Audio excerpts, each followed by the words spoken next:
Minneapolis streets on fire, voices rising higher, chaos in the night, it's a hell of a sight.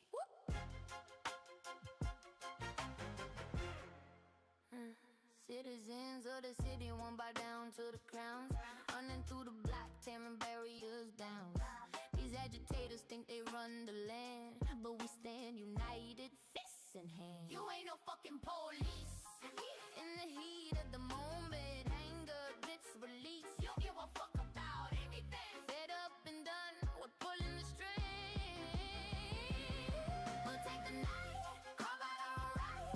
Let all the voices shout, let them ignite. In the land of the free, we won't back down. We'll strengthen numbers, we'll shake the ground. You can try to block roads, try to control, but you can't extinguish a fiery soul.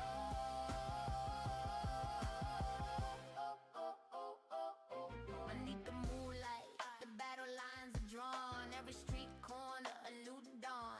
No more patience, no more lies. The truth is rising, watch it galvanize. You ain't no fucking police. In the struggle we find our peace.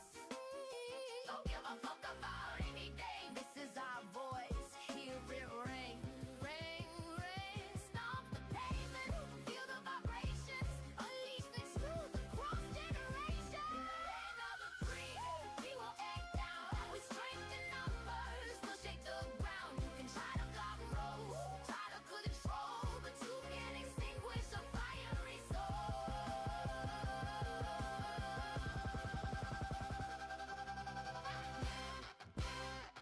Minneapolis, in the rear view, smoke from the fight, but the message is clear. Stand for what's right, a city alive with the relentless shout. This is a revolution, everything but loud.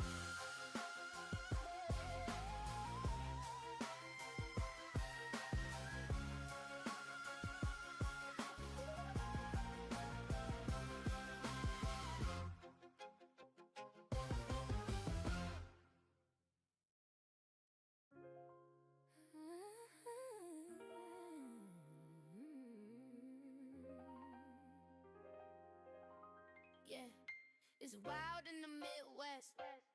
Ohio streets ain't rest, no rest. Truth in the air can't be suppressed. Come on now, let's get it off our chest. Journalist steps up, meets a voice in the street. Daycare fronts, money laundering deceit. Oh man, it's all a sham, not even discreet. Fake gears out here, no kids in the seats. Daycares and scams, it's their game and play. Ohio knows they're the talk of the land. Whispers and yells all go to hell. Fraudulent dealings wrapped up so well. Random car rolls up, throwing more names, pointing fingers, not stopping the planes. Fraud on every corner, no one's ashamed. Ohio's dark secrets, everybody's blamed. All of these are fraudulent, it's clear as fucking day. Years they've been pulling this shit and ain't gonna pay. Whoa, you see it too, can't be ignored. All this damn racket leaves us floored. Decades and scams, it's their damn in play. Ohio knows they're the talk of the land. Whispers and yells all go to hell. Fraudulent dealings wrapped up so well. So here's the truth, lay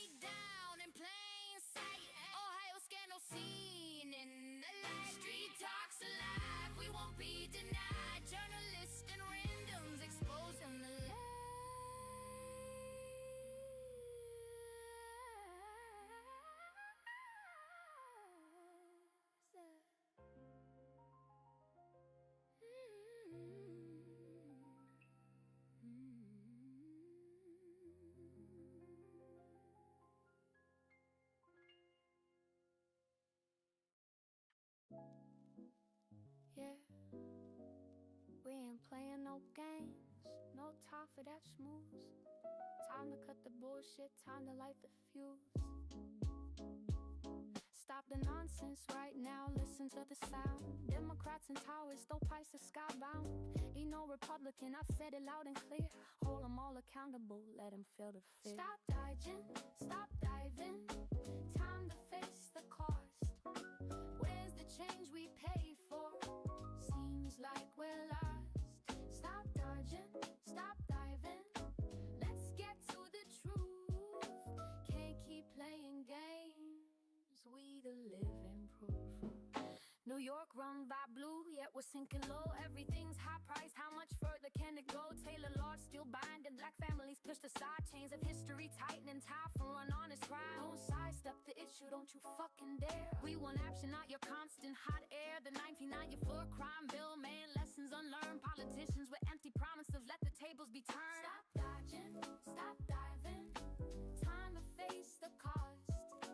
Where's the change we paid for? Seems like we're lost. Stop dodging, stop diving. Let's get to the truth.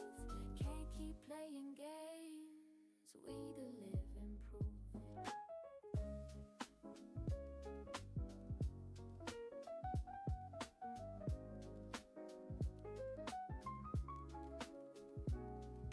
This ain't about parties, it's about results. Empty words, broken systems, throw out the coats. If you ain't scared of accountability, step up now. Silence the excuses, let's hear the holy cow. Time to move, time to rise, ain't looking back. High stakes, hard truths, give them no slack. No more dodging, no more deceitful trance. Accountability's the call for a real fucking chance. Ben, I don't get it. How we get to this point? Breaking laws, making cities. What's the damn point? Yeah, let's talk about it. No hold it back. It's time to air it out. Let it out on this track. Right. Sanctuary cities in a nation of rules. We break them all day while we're playing the fools.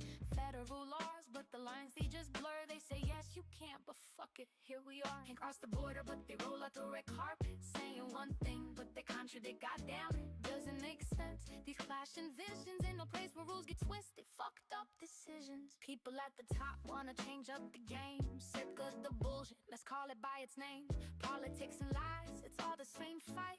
World ain't black and white, it's a murky, dirty sight. You can't just ignore the laws of the land. Building up safe zones with blood on your hands. What do we value if rules don't matter? We're headed to chaos and pieces won't shatter. How the hell did we get here, this backward dance? Playing with fire, we're caught in a trance. Laws versus kindness, the battle goes on. But in the end, who's right, who's wrong? Say it like it is and let's face the fact. This double standard shit is about to crack. We gotta rebuild, start from scratch. New foundations, a brand new batch. Open your eyes, cut the bullshit and see. Time's ticking away for you and me. Find common ground or let chaos reign in this fucked up game. What do we gain?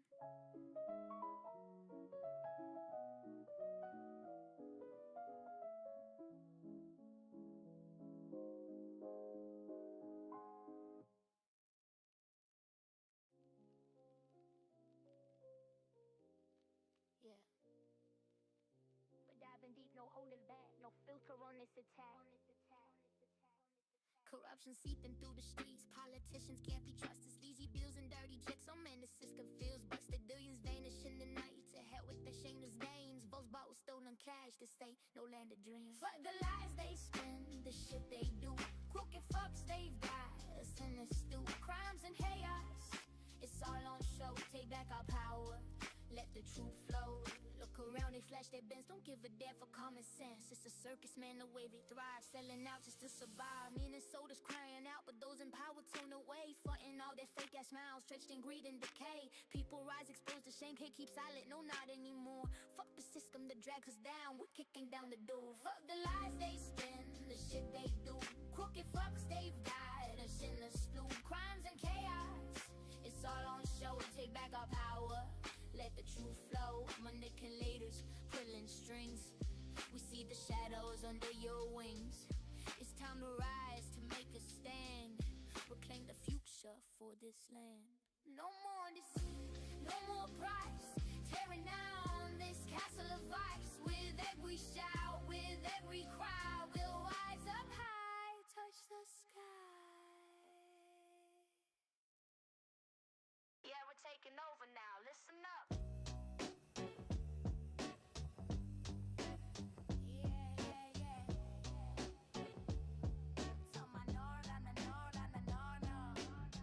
Fuck the politics and fuck the game. Petty's Island's calling, remember the name. Owned by Sicko, Venezuela's claim. But now singers stepping in, staking his fame. It's a new world, baby, lines are being crossed. Deals in the shadows, some win, some lost. Rich getting richer, the weak pay the cost. On Petty's Island, the future's embossed. Elliot's move smooth as refined oil. Trump backed, about to spoil the soil. Venezuela's grip slipping, can't hold tight. Singers landing soon, ready for a fight. Decades of ownership now down the drain. Sicko's legacy fading, feeling the pain. International chaos, rulings and gains. In this dirty game, nothing remains the same. Chase the money, it's all a fucking show. Petty's Island changing hands, watch it go. Politics, cash flow, power's what we know. Rules rewritten, just go with the flow. In courtrooms and boardrooms, decisions made. Island caught up in the financial charade. Power players with cash and reckless goals, determined to shape the future they stole. From the top of islands to the city streets, every deal's a gamble, every choice to see. It's business as usual, fuck the pleasantries. Just another chapter in capitalist histories. Yeah, you know it's done, no need to pretend. Petty's Island story, this is the end. In this fucking chaos, the rich will transcend. And left with the fallout, the rest must bend.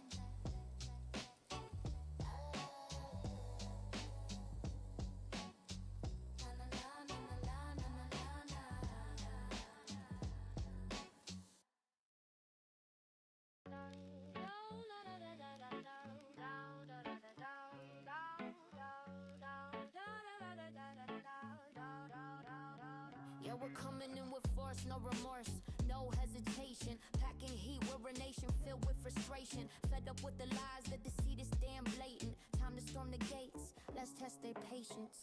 Leftist writers just attempted to invade. The feds in LA got them feeling afraid. Rushing through the halls, thinking they were brave. But the roar from the crowds made their plans cave. Fuck the bullshit, where the storm they try to chase.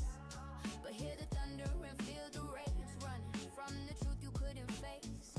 Where the voices that you cannot erase. Lie after lie, they build the wall higher. But where the fire, fueled with desire. Fed up with the bullshit, sick of being quiet. Time to rise up, yeah, it's time for a riot. Charging into a federal building, man, it's wild. Playing with fire like a reckless child. But when faced with the truth, they ran how vile.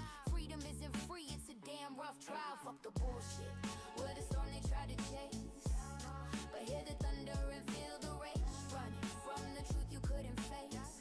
Where the voices that you cannot erase. Scream loud, keep on fighting, never back down. For every voice silenced, we're taking the crown. Raising hell, raising fists, this is our vow. Make them tremble when they hear our sound. So fed up with the lies and deceit. This one's for the people fighting in the street. Explicit truths, we're spitting real heat. We won't back down till we bring the elite to their feet.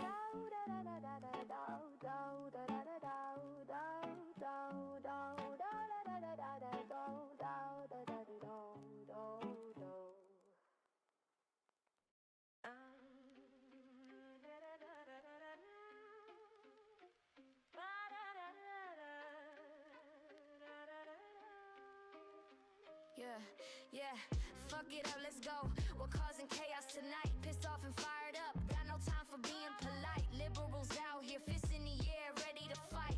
Windows smashing, clashing to the morning light. Fuck your authority, we ain't backing down. Pepper spray ain't shit, we all know we own this town. Feel the sting, the burn, doesn't matter, we persist. Raging in the streets, giving the system no rest. Fuck around, find out, that's the way we roll. Unleashing the furious souls that they stole. With a fire, the fury, bringing it all down. Burn the fucking system, watch it hit the ground. From ashes, power rises, in unity we trust. Fuck their rules, we make our justice adjust. Yeah, loud and defiant against the machine. Walls crumble as we fight, igniting the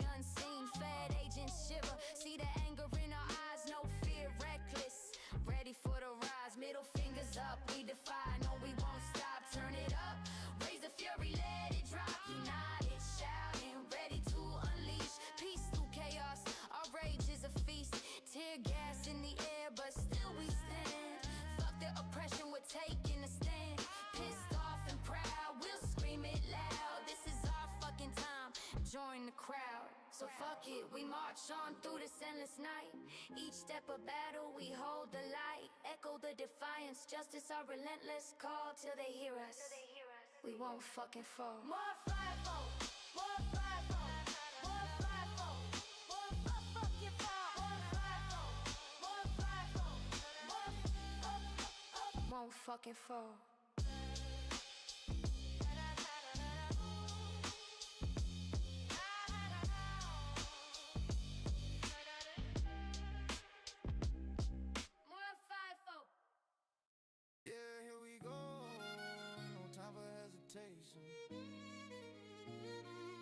Chicago streets where they test your dedication. True bomb explode, no time to retreat. Larry's on the mic, laying it thick, feel the heat. Laying it thick, feel the heat. Yeah. Chicago's top cops, speaking raw, unfiltered.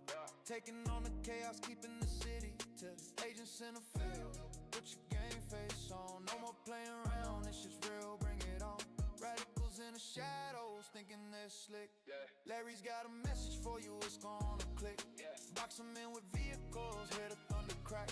They'll use force, best believe there's no turning back. Don't mess with law enforcement, hear the warning loud. You try to ambush them, you'll face the fiery crowd.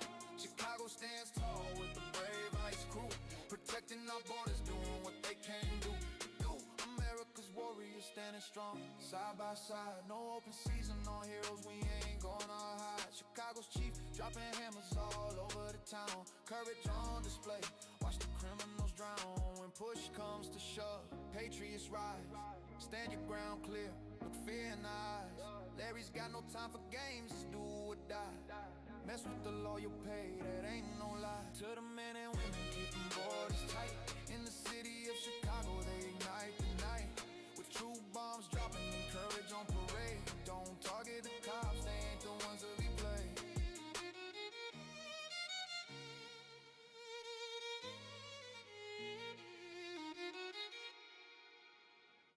Yeah, I'm calling out the shots, got no time to waste. Watch the world burn up while I stake my place. Ain't no easy way out, it's do or die. Roll the dice, what the hell is right or fly?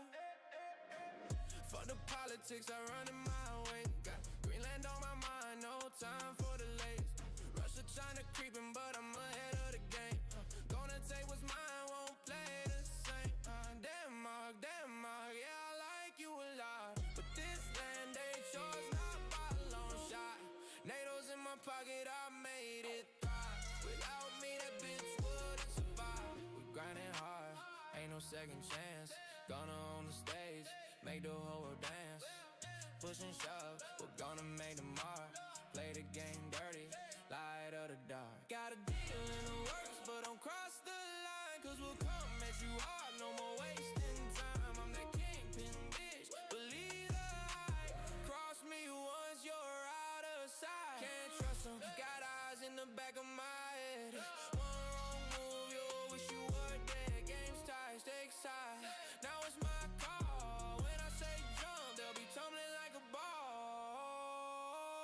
Ain't no easy way, ain't playing fair. With the whole damn world caught in my snare. Breaking down the walls with diplomatic grace. Time to step up, boy, watch me take the space. Yeah, the throne is mine, I've earned my crown. Ain't nobody gonna keep this king down. So watch your back as I send the highs. Ain't no mercy shown in deadly nights.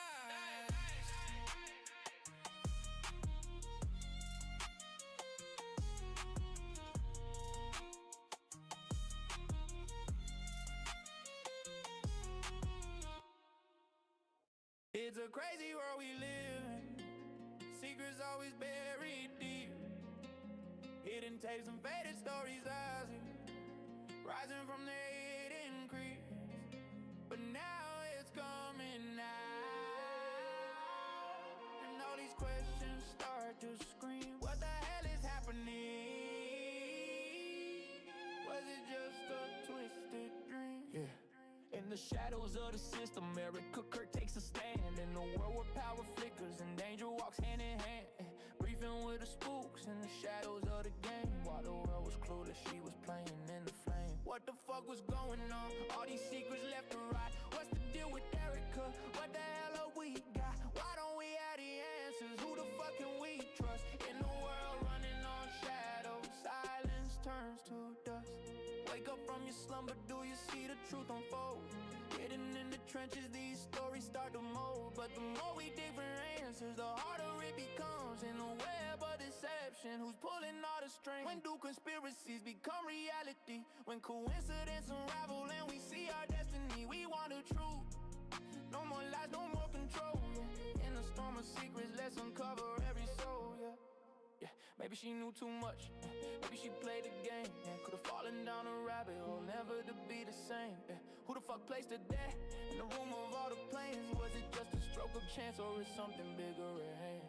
What the fuck was going on? All these secrets left to right. What's the deal with Erica? What the hell are we got? Why don't we have the answers? Who the fuck can we trust? In the world running on shadows, silence turns to dust.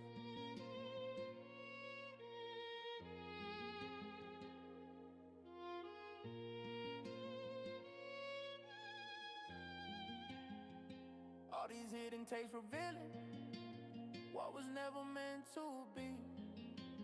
Raising up the questions through the doubts. Finally see we're done with all the guessing. No more games behind the veil. In this fucked up world of secret, only truth can prevail. What the hell are they selling now? Connecting through space, we're hearing aloud. 3D visions through skin and through walls. Madness in the air, can't trust it at all. Yeah, yeah, they're pushing 5G, talking about the new way. Signals running through the air, hear them every day. Surveillance creeping, they claim it's just an eye, but I see right through the talk, it's a dirty swat. Wires dancing and starting to sting. What's this future that they wanna bring? See through your skin, breaking the lines. We're all caught up in a web, running out of time. Beneath the surface, it's devilish play. Spinning stories in a modern day freight. Can't stop, the storm is rolling in. Eyes wide open, see the sin. From 5G to 6G was the next tale. Fucking crazy, take a set on a trail. Draped in lies, they master real. Penetrating space. Lighters up. Wires dancing, starting to sting. What's this future that they wanna bring? See through your skin, breaking the lines. We're all caught up in a web, running out of time. Underneath, it's just a masquerade. Selling us a dream while they invade. Invisible chains tightening the noose. They're screaming loud, no truth. So what the hell are they trying to sell? In this wide watching hell. Madness and chaos blended with tech. A world gone mad, what the fuck do we expect?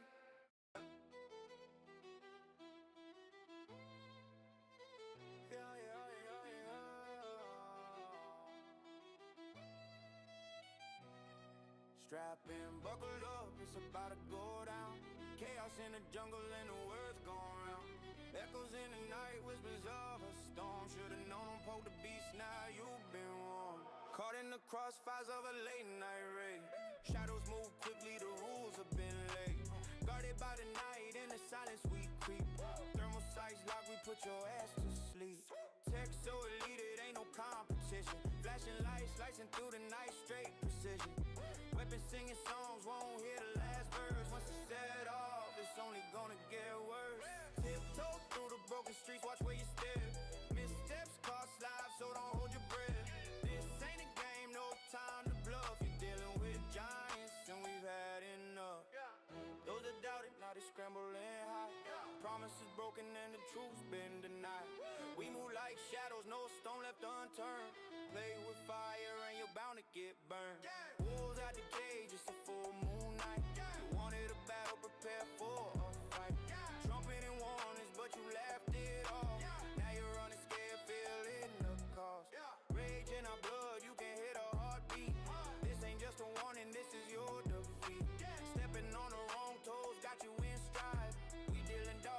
is more than a night. Tiptoe through the chaos, bruised and scarred. You thought it was safe, but this is the yard.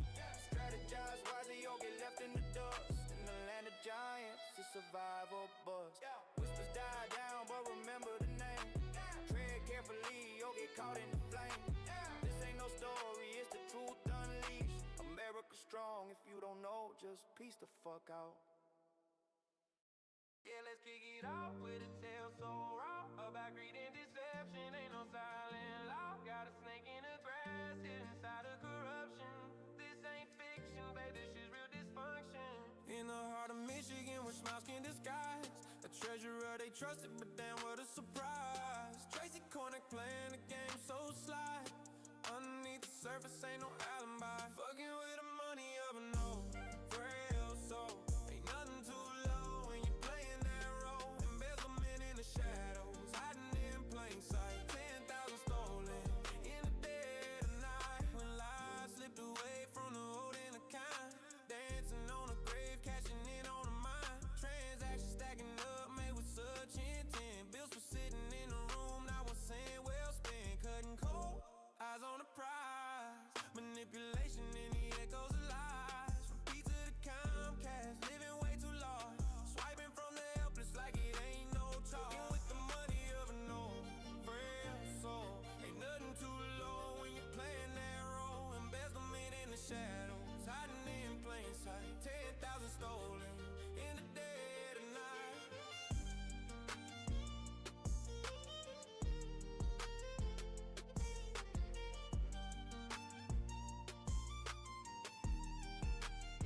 So here's the Tracy in the spotlight she crave, while her victims echoes hard the grave she pave. In the game of the sea, may karma be the judge, and ain't nobody leaving with a breath of grudge.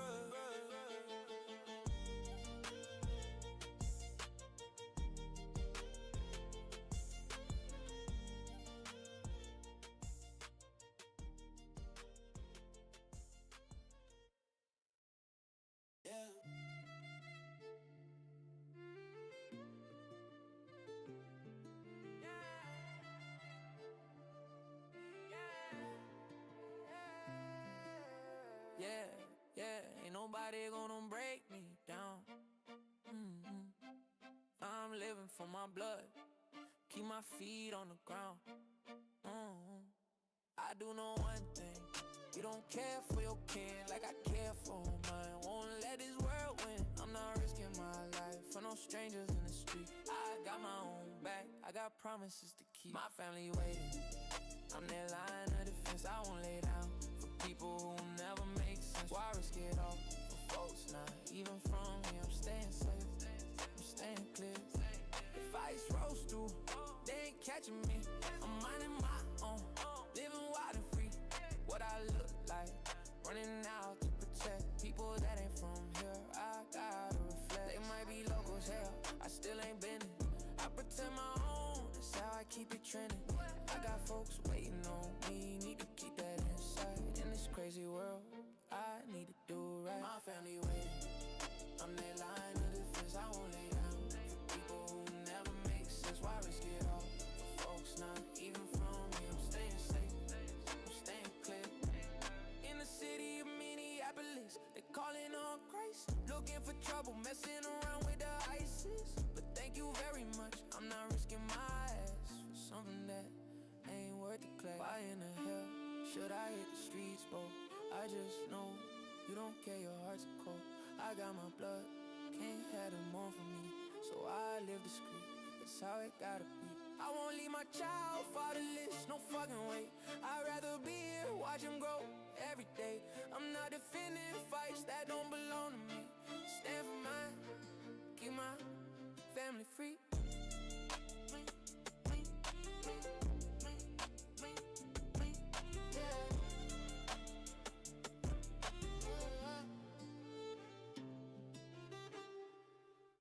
In the city light, where shadows creep, voices in the night, secrets they keep. A story unfolds, a lesson to learn. Fire in the eyes, and tables will turn. A black man in Seattle making waves tonight, with courage in his heart and a skateboard in sight. Standing up for truth on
tail to change, but a grown man. And by a race, hidden in the mist. Time to break the silence, time to raise my fist. For 500 years they spun the same damn lie. Whispers on the wind while the truth passed by. Wasn't a slave story, nah, hell no. It's the tale of a kingdom buried deep below. Reclaim the land, take back your fucking throne. This ain't no colony, Jamaica stands its own. From man Taylor to the Antilles, the truth will rise. A command center watching over skies. Erase their lies, shout it loud and proud. The echoes of the empire never bow to a crowd. Revolution starts with the stories untold. We're taking back the power, worth more than gold. History ain't written in stone, it's fluid fire. We'll ignite the truth, take the tale higher. Heads ain't mark of a land not to be sold. Stories of our people bold and uncontrolled. Before the ship sailed in with chains in their hands, this was our sacred soil, lush and grand. Strategic outpost, the buzz of the hive. Feel the spirit, it's alive, it's alive. Reclaim the land, take back your fucking throne. This ain't no colony, Jamaica stands its own. From man Taylor to the Antilles, the truth will rise. A command center watching over skies. Here's a call to arms, let the rhythm ignite. Sing it loud, sing it proud till the end of night. Jamaica standing tall, with history's fight.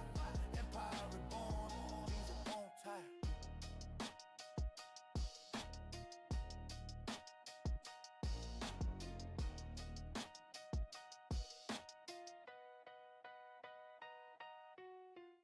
Yeah, we rise, stand tall, be firm on the ground, answering the call. No more whispers, let's break the chain. Ready to shake it up, then we're making gain. Voices unheard, we scream in the night. Been through the struggle, now we ignite. From the deserts to the streets we roam. Feels like we're finding home. Ain't backing down, we're fighting strong. Tired of the bullshit, heard it all too long. Where the heartbeat, where the fire, can't silence us. We're rising higher, they'll try to stop us. Say we're too bold, but they can't hold up. Our story's told, with lions roaring, can't be controlled. We won't back down, we're breaking the mold. For the doubt, it's our time to fly. No more limits, reaching for the sky. We own this moment, won't let it slip by. No hesitation, we're the reason. Gather the troops, we're marching ahead. With every step, leaving words unsaid. No apologies, we are who we are. Driven by the passion, burning like a star. Ain't backing down, we're fighting strong. Tired of the bullshit, heard it all too long. Where the heartbeat, where the fire, can't silence us. We're rising higher, yeah we rise. Strong as we stand, together we're powerful, hand in hand. No looking back, we forge our way. In this motherfucking world we'll slay.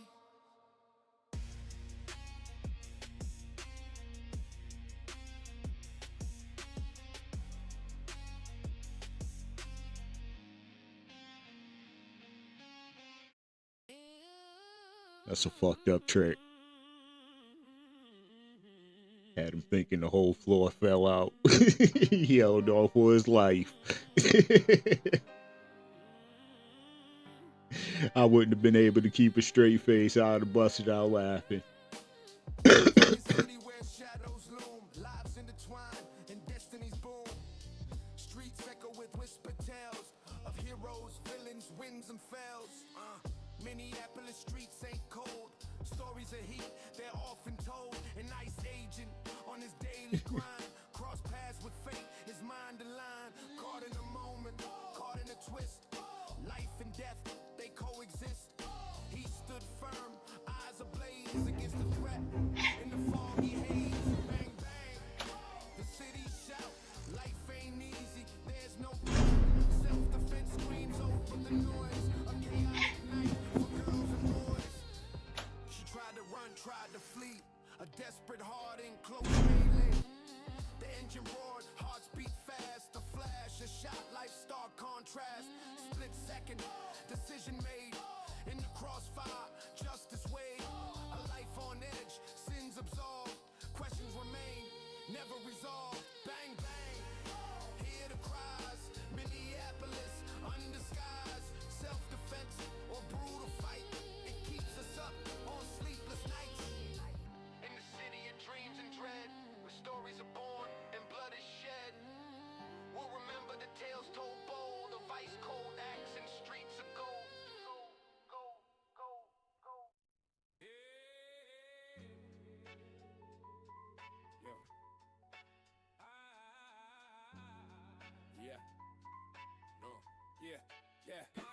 Yeah, they say it's bad, but you ain't heard that.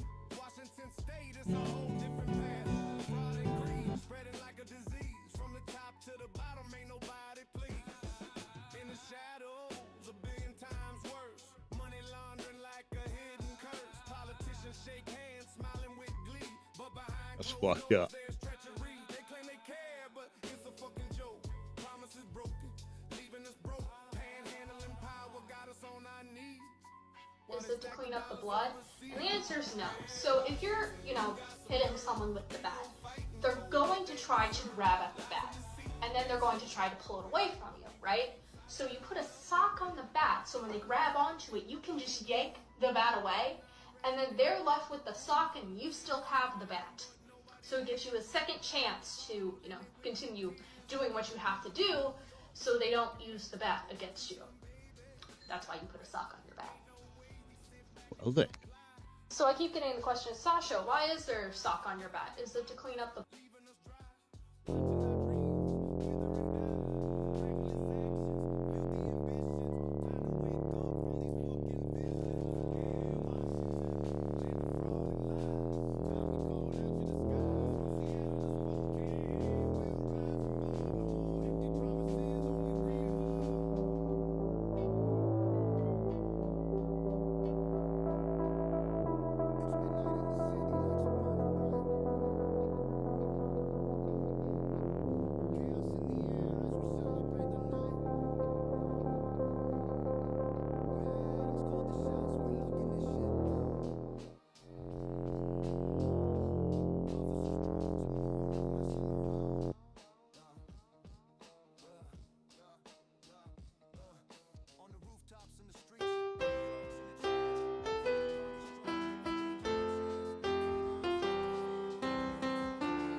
Comes from the Canary Islands. Long ago, shepherds used it to travel safely across steep mountains and rocky ground. They carry a long wooden pole with a sharp metal tip. The tip grips the ground or even rocks, while the shepherd uses balance and body control to land softly, almost like taking zero fall damage. It lets them jump over gaps, climb slopes, and control their descent down cliffs. Today, it's not just a survival skill, but also a cultural tradition and exciting sport. Would you dare try it?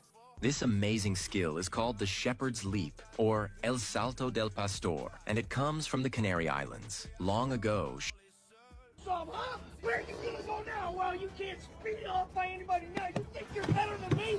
Well, you think, oh, I like the way you drive. What, you got a fancy new what? Huh? Keep out!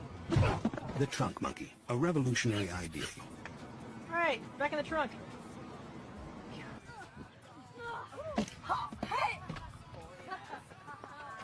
You little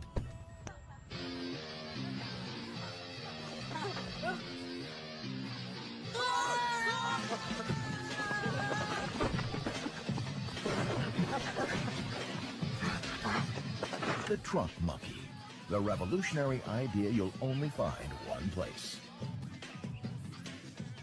Where'd you find this place? Hey! You know it costs a lot to park here. I'm not gonna pay you any money. Well, then you're gonna pay another way. Yeah?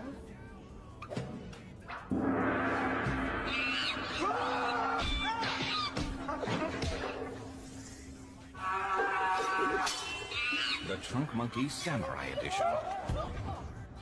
That's my trunk monkey.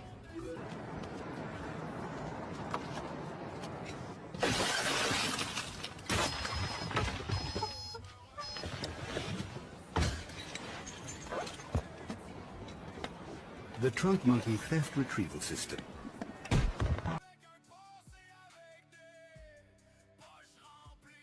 Bit distracted because she's on level 12, but booyah, leave it up to the thief to ruin that moment, and out of nowhere it's instant justice as he gets smashed by our hero. Slippadoodle-doo lands on his hot pockets, and as soon as he thinks he's getting away, leave it to the booyah tribe. Street court is now in session, starts things off with a drive-by kick to the groin. But let me tell you something, man, when road rage gets you to get physical and you start attacking people, this is where you fucking lost the fight. Slaps him out of nowhere. Now his buddy gets off the bike. He's like, all right, let's do this. We try to be peaceful. Now starting to deliver a friggin' beat-down buffet. This little douchebag thought he was tough. I can only imagine he probably has a kid in his car acting like this. Well, it's the same old story every single time. The overly aggressive dude getting out of the vehicle, trying to act macho, when we all know that he's far from macho as he tries to smack the phone out of the old man's hand, but ends up tasting that hand and taking an involuntary bow for his efforts, starched to now involuntarily doing the Stifler. At first glance, it looks like a person taking a stroll in the middle of the night, but if you thought that, you'd be absolutely wrong. He pulls out the Wi-Fi hole puncher, but it renders useless because booyah gets sent into the atmosphere. The cop tries to tell the person, place, or thing to put the knife down, or I'ma bless you with some Tesla, goes after him with the knife, and booyah gets filled with lettuce cyllin. This man tells his wife to hold his beer as he pulls off a clothesline from hell as he stops this thief in progress and walks out that freaking door into the sunset like freaking Clint Eastwood. Gets him a Glasgow kiss, and now it's on and connects with the chin, and booyah, lights out.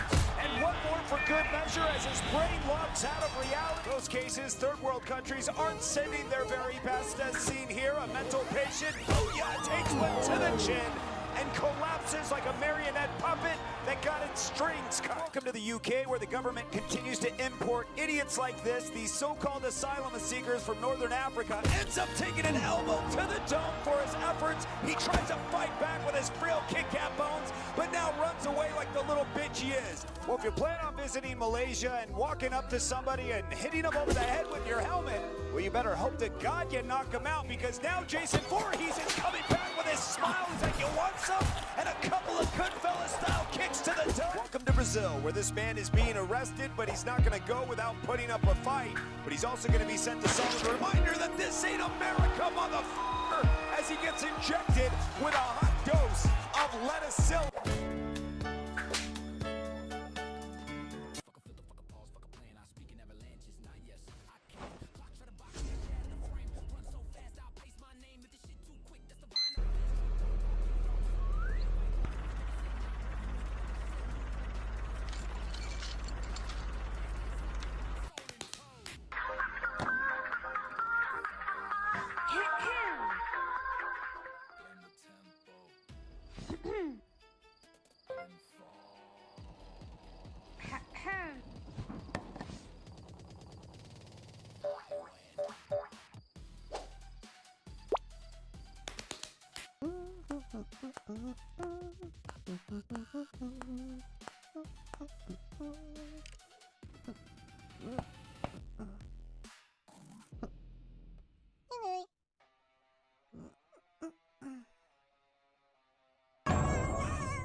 Bella migra!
In the shadows of the system, Eric Cooker takes a stand. In a world where power flickers and danger walks hand in hand.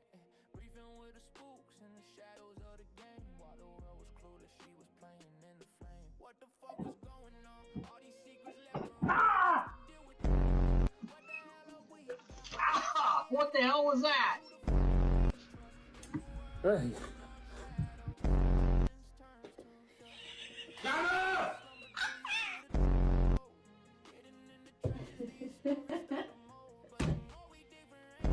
How you doing? What are you? Ow!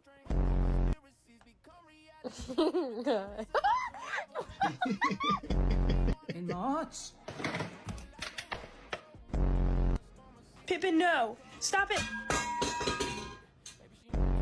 Don't eat my plants. Don't eat my plants. Please. Oh my god. Hey, what did you do to your ears? Stop chewing. No, stop it. No. The whole bath.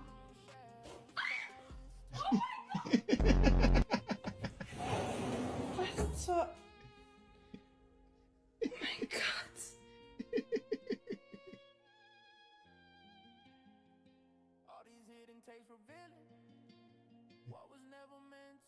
Minute dose of LSD, the spider's web took on an unfamiliar, minimalist structure. When given caffeine, the web structure was not affected, but the spider's behavior was. Given THC, the active ingredient in marijuana, the spider didn't build a web. It built a hammock, where it lay all day and watched the caffeine spider go. When given alcohol, the spider built a web, found a mate, and raised over 100 young. But the mate got a restraining order, and now the spider can't go within 100 centimeters of the web. The crack cocaine spider figured building webs was for suckers, waited till the caffeine spider was exhausted, then came up behind it and popped a cap in its ass. When given a minute dose of LSD, beautiful girlfriends but didn't know which one to marry as a test, he decided to give each woman $5,000 to see how they would spend it. The first girlfriend went out and got herself a complete makeover. She told him, I spent the money so I could look pretty for you because I love you so much. The second went shopping and bought the man new golf clubs, an iPad, and an 80-inch flat-screen television. She said, I bought these gifts for you because I love you so much.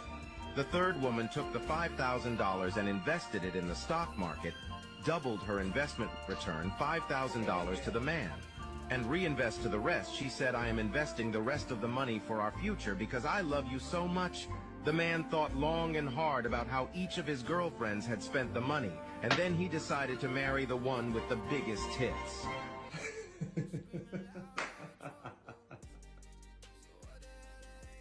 Man had three.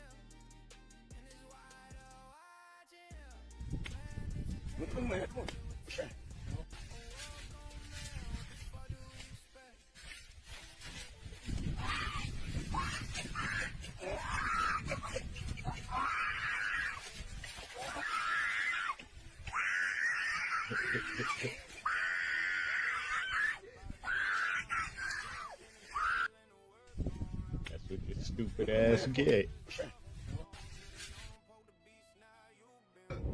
Look at this dude, man. Going in the right lane. Boy, somebody pissed somebody off this morning. Look at this. He's going after her. Look at that black car's gone, boy. They've been at it for at least 6 or 8 minutes, trying to cut each other off. And that white van, look at that. Golly, there he goes again. He'll kill somebody. Look, he's gonna kill this woman. Hey, look at him. He is all up on that lady. Look. Use the right lane to road rage. Get away from her, dude.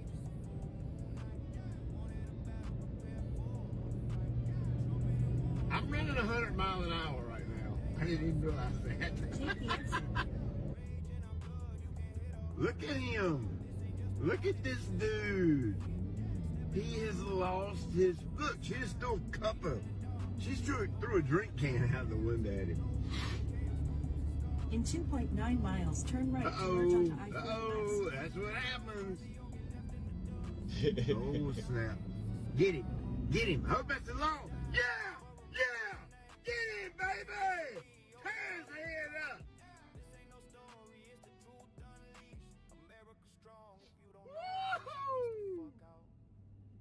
Good guys win!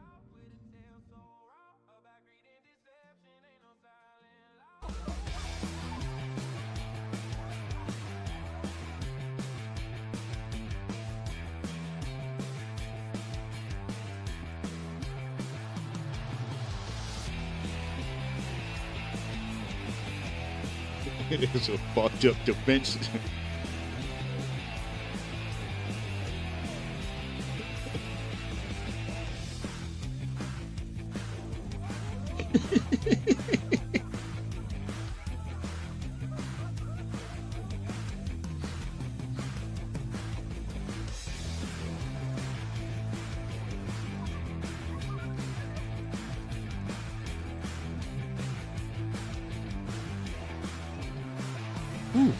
Never stand behind a rhino. Shit.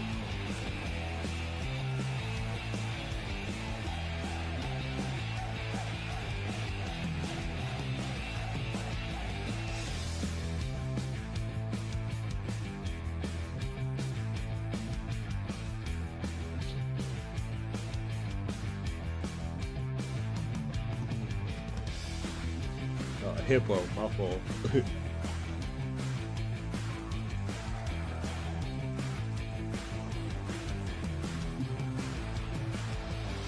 That's raunchy.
That turd was so crazy.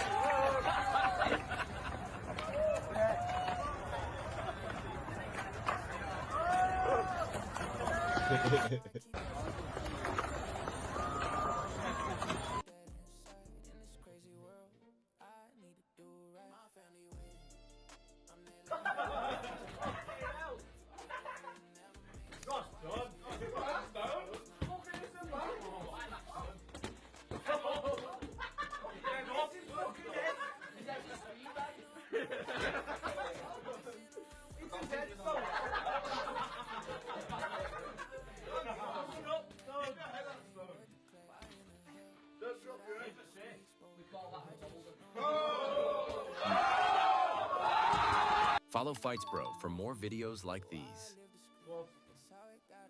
Something. Does this photo seem familiar to you? What? Does this photo, is this photo familiar to you?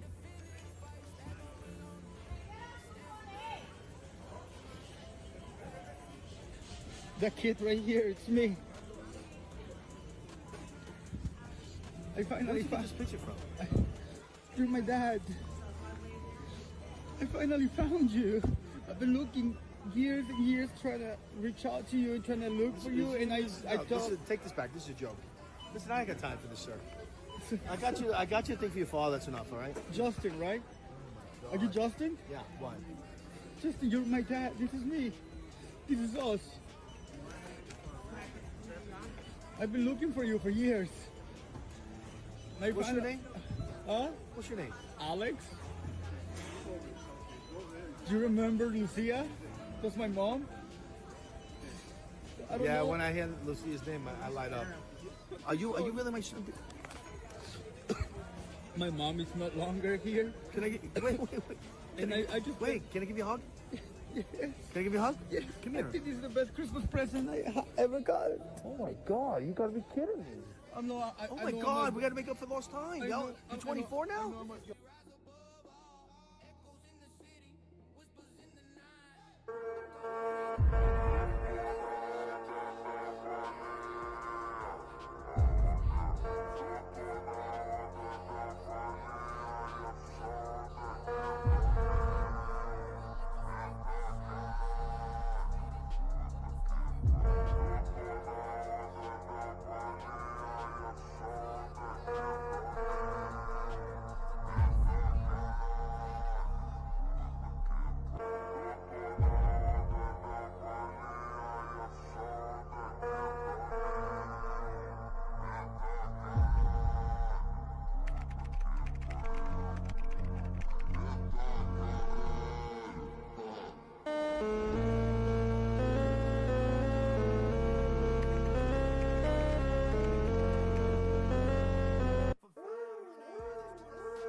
Looking like it was captured or filmed with a potato. It serves a good purpose, letting criminals know that if they want to learn the art of f***ing around, they're going to find out real quick when they end up pulling up a flip-a-doodle-doo in the air looking like a damn gingerbread man. This driver believes that mercy for criminals is for the weak and puts them.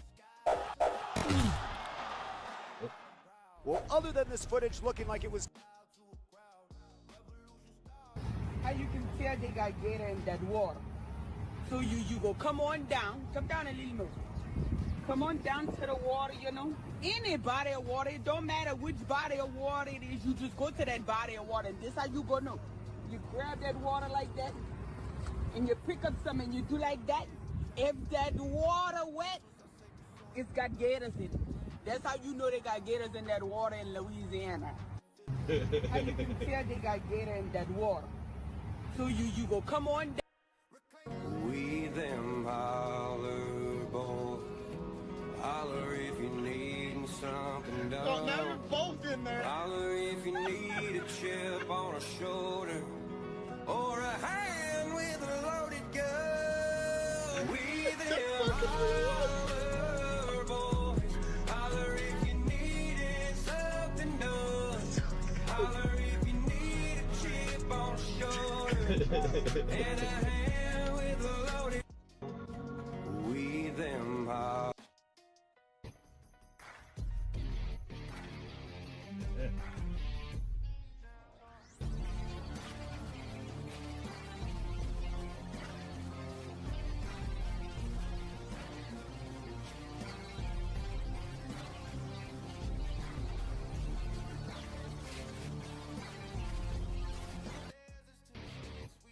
Thank you. So the Pope says you can't vote for Trump because he has a strict immigration policy. You know who else has a strict immigration policy? Heaven. Why didn't they help their own economy? So it costs $450 billion to care for the migrants who invaded our country, and yet they told us $10 billion for a wall was too expensive. Got it. If requiring an ID to vote is racist, is boarding an airplane and driving a car and buying alcohol also racist? This economy is so bad. $33 for toilet paper? We can't even afford to shit. So the left banned prayer in public schools because it's offensive, but they won't let us ban Drag Queen Story Hour because free speech? I wonder what's worse. So in America, if you cheat to get into college, you can go to jail. But if you cheat to get into America, you can go to college for free. Los Angeles is run exclusively by Democrats, and they're the ones that say they're going to clean up the environment. If America really is the most racist, unbearable place on earth, why does everyone want to move here? The difference between the government and robbers is that robbers don't pretend they're helping you. Just so you know, calling someone privileged because they're white is judging someone by the color of their skin.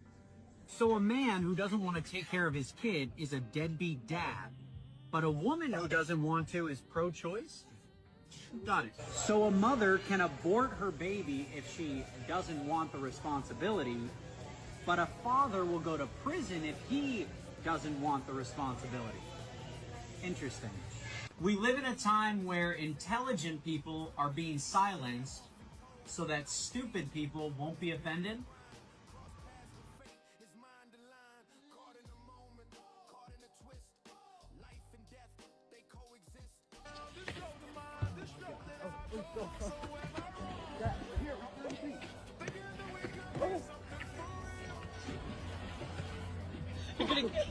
You got him! You got him! You got him! You got him! You got him!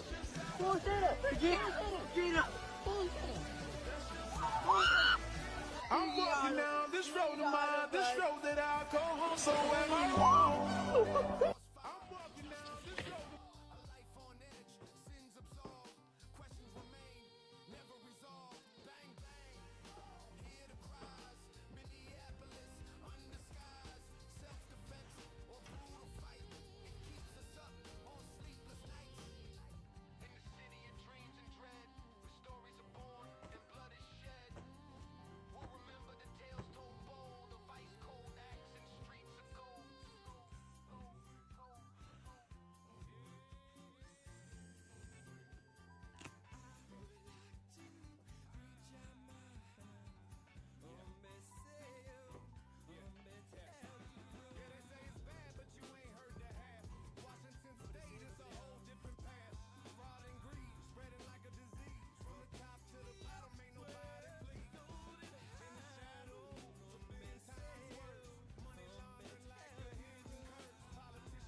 出大事了！海龟大熊猫暖暖居然在众目睽睽之下暴打国家一级保护动物孔雀，围观游客纷纷感叹：这次暖暖怕是要吃牢饭了。那么究竟是什么让这位憨憨国宝暴走的呢？原来，最近动物园里流传着一个离谱的八卦，谣传说暖暖是因饭量太大才被马来西亚退货的。这事儿刚好被好事的孔雀听见了，立马当成了笑料。清晨刚上班，孔雀就在他面前不断开屏炫耀，一边甩着华丽的羽毛，一边阴阳怪气的嘲讽。暖暖懒得搭理，默默忍了。可是到了午饭时间，孔雀竟然还不依不饶，在暖暖周围转来转去。它像是在炫耀自己食量小，身材好。忍无可忍的暖暖决定息事宁人，低头干饭。可午睡时，孔雀居然又叫来了闺蜜，一起围观，嘲笑她。这一下，暖暖的怒火彻底被点燃了，她猛地起身，愤怒追击，决定给她点颜色瞧瞧。但奈何孔雀天生会飞，一场激烈的猫雀追逐战在动物园上演。几个回合下来，暖暖笨拙地在地上扑腾，追得气喘吁吁，却连孔雀的一根羽毛都没能碰到，急得她直在地上打滚，脸都气绿了。更可气的是，孔雀还故意从她面前慢悠悠地走过，伤害不大，侮辱性极强。正当暖暖怒火滔天，想要放弃的时候，机会来了。那只嚣张的孔雀居然自己飞进了暖暖的内舍，暖暖喜出望外，直接一爪子扑了上去，场面一度失控。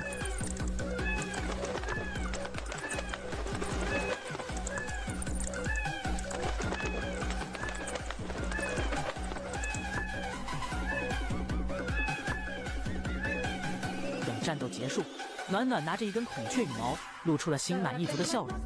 那么问题来了，你觉得暖暖做得对吗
？Michael Jackson saved me from getting on a plane to that tiny island. So they're saying Neverland is where Michael Jackson took children to protect them from what was being done on Epstein's island. And because he was going against their regime, they punished him and they flipped the script and made it appear as if he was the one abusing them, when in reality they were abusing them, and he was protecting the children, he was protecting the celebrities. And you have celebrities like Macaulay Culkin who have gone on record to protect and defend Michael Jackson. This all makes sense. It has finally come together. This man has been dead for so long, but now it's coming together. Not only did he protect the children from the physical things that were being done to them, and you know what I'm saying, you just social media, you gotta be careful, but he also were protecting them from the social and emotional abuses that were occurring by advising Britney Spears to get out from under her dad before the conservatorship and things of that nature. This man was a lifesaver. Nonetheless, those of you who are like me, help me fact check this, because at the end of the day, I want to make sure this is right. Nobody's promised tomorrow, so I'm alive.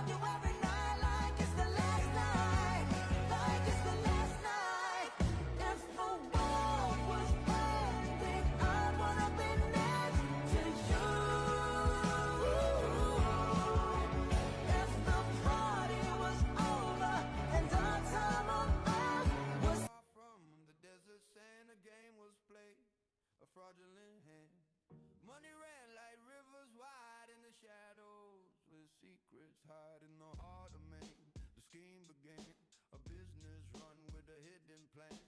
Millions taken, no shame, no fear. Whispered in the ear. Oh, they thought they'd never get caught. Living large with the light. Oh, mother.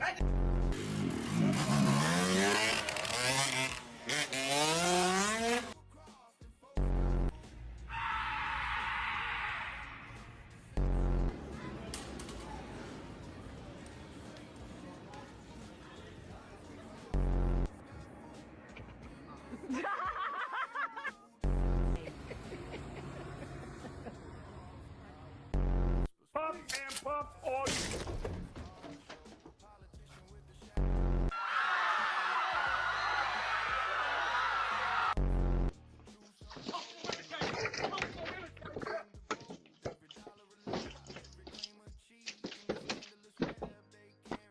Get the dog out! Get the dog! Nothing beats a Jet 2 holiday. And right now... Oi! You can't park there, mate! Piss off! Ha! You're on camera, mate!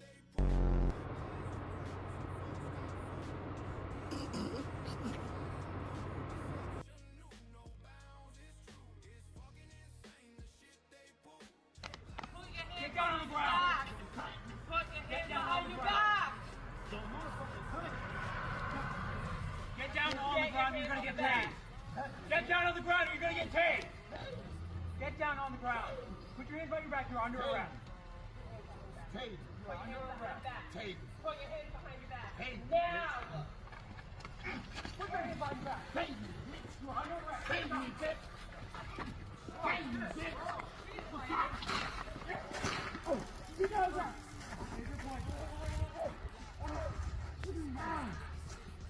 Hell yeah! Sack that motherfucker!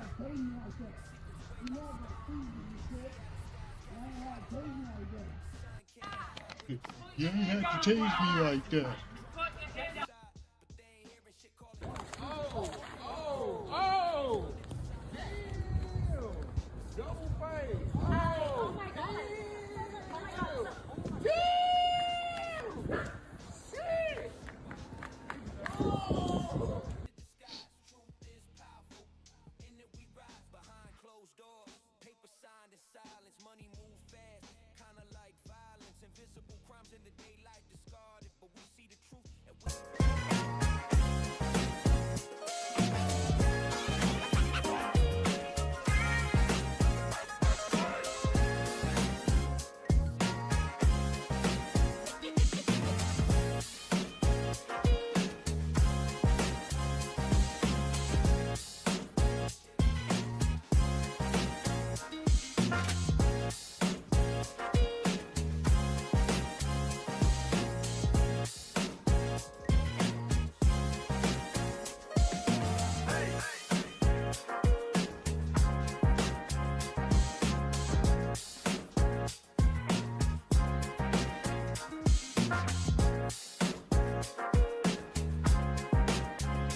The world continues to spin into the depths of hell. We continue to have a-holes like this that have no respect for their elders and trying to rob this old man. Like, come on, dude, what does he have? He's probably on Social Security, probably doesn't have much.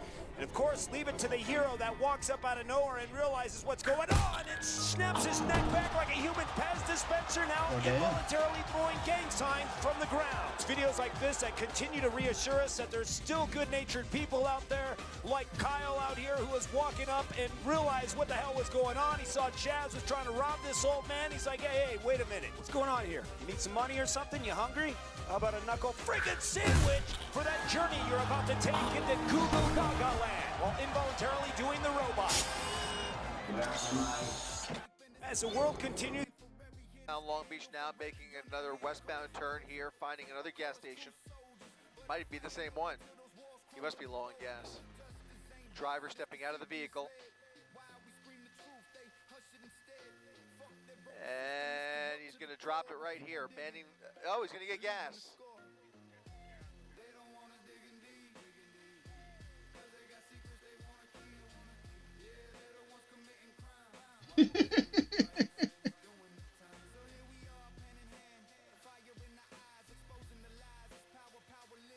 First time I ever seen a motherfucker stop and get gas during the chase. Getting gas after feeling some degree of relief here, although you can tell he's still very animated. He's got his shirt covering his face, clearly aware of the helicopters, but pretty unaware of the fact that he's pretty much on his own down there. There's really nobody pursuing him anymore.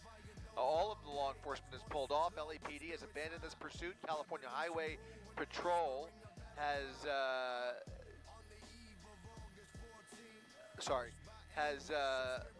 sent their helicopter off to other assignments. So it looks like he is really just, you know, he's got a little wad of cash there, maybe. I mean, he couldn't be acting any more suspicious, I'll tell you that.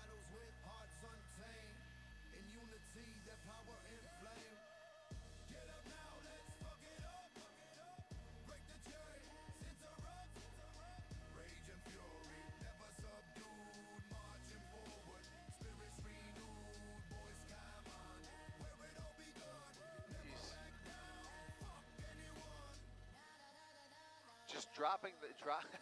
This is a wild scene here as he just drops the pump and continues on after a quick splash of gas.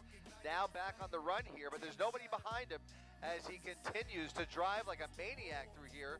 And now getting back onto Long Beach Boulevard. There's CHP now, just about 1 block behind him, with lights and sirens blaring and come out the other side of this overpass. Or he could pull the classic move.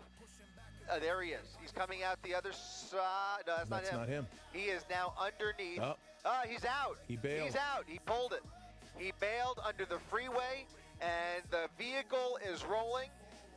Law enforcement pulling up here, spotting the lonely vehicle, the empty vehicle, and that suspect is on foot right behind them. You have to presume that he is now hiding underneath the 10 freeway.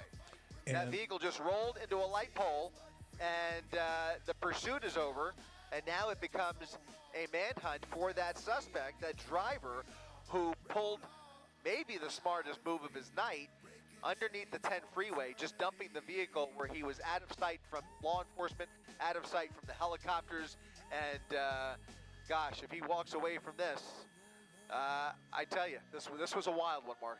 Indeed. Well, southbound.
又塌了，又塌了，别往那儿走。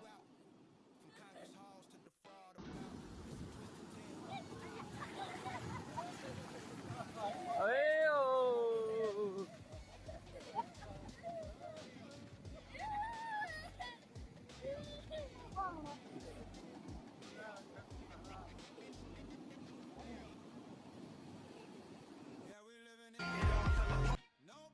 glance, it looks like a woman with her dog shopping for firearms. I'm all about that. And if you thought that, you'd be absolutely wrong. Because Karen here thought she actually had a chance to get away with the gun. Her poor shitty attempt at getting away backfires and ends up freaking getting a background check. Oh my God, and it is all over. Twitter video. And down goes Karen. Take a quick look at the replay. What the hell was she thinking? Well, she wasn't thinking. That's the problem. Maybe she's a feminist and thought she was a woman and could get away with it, but absolutely wrong, because Stone Cold Steve Boston comes in, reminding Karen that his slams are rated E for everyone. Some people don't deserve pets like Karen here, who's now crying like a victim, now wondering why her soul practically left her Ozempic-shaped body. At first glance, it looks like a... The fast lady tried to steal a pistol. It's good with you, though. Oh, man, I'm about to light up, man. Chill. Dig it. Like I've been sleeping all afternoon.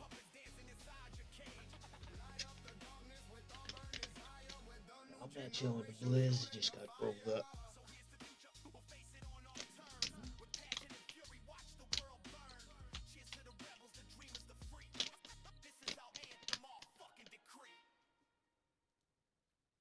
Yeah, they try to pull the wool over my eyes, but I'm seeing clearly now, no more disguise.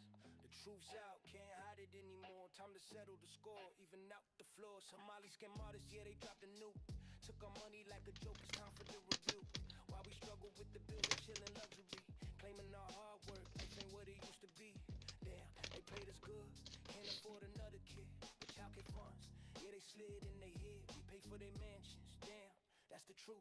But payback's coming, cause now we got the proof. We're taking it back, piece by piece. Why they drowning lies, we'll find our peace. No more games, no more deceit. Real Americans, we won't accept defeat. We're taking it back, piece by piece. While they drowning lies, we'll find our peace. No more games, no more deceit. Real Americans, we won't accept defeat. No. Healthcare shit, yet they rolling dough. While our people suffer standing in the undertow. They build castles with our dreams, it's insane. But now we're waking up, calling out the name. It's a new dawn, no more playing polite. Trump's crew on the move, ready to fight. Exposing the corruption, bringing it to light. America reborn and our hearts ignited. False promises, they fed us lies. But now we're rising stronger high. We're breaking chains, taking our stand. Time for truth across this land. We're taking it back, piece by piece. While they drowning lies, we'll find our peace. No more games, no more deceit. Real Americans, we won't accept defeat. We're taking it piece by piece. Piece by piece. Piece by piece. Real Americans, we won't accept defeat. Yeah, the patriots are here, no fear, no doubt. Taking down the fraudsters, here to shout. United we stand, divided won't tear us apart. It's just the beginning, the revolution start. Yeah.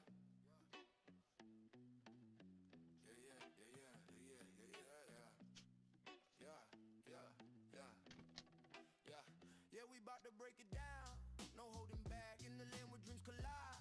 We take no flat, feel the bass, let it shake the ground. We're speaking truths that are profound. Why the Somali fraud wasn't called out by more Minnesotans is clear. The black immigrants and critics don't want to be called racist here. As a son of African immigrants, I'ma speak up loud. Some cultures are incompatible, say it with me, shout it proud. Don't give a fuck if you hate or if you love. Truth's a bitch flying high. Damn right, we stand for what we believe. Ain't no fake news gonna deceive in this melting pot. We all gotta choose. Embrace the red, white, blue, or you're gonna lose. Hybrid spirits clash as the world spins. We all gotta share the wins and sins. Yeah, immigrants who won't choose American culture shouldn't be here. One nation under God, we're shedding no tears. Diverse voices, but we gotta unite. Differences aside, or get ready for the fight. Don't give a fuck if you hate or if you love. Truth's a bitch flying high like a dove. Damn right, we stand for what we believe. Ain't no fake news gonna deceive. In this chaotic age, let peace be the guide. Differences that vast, but we ain't gotta hide. Unity's the goal, ain't that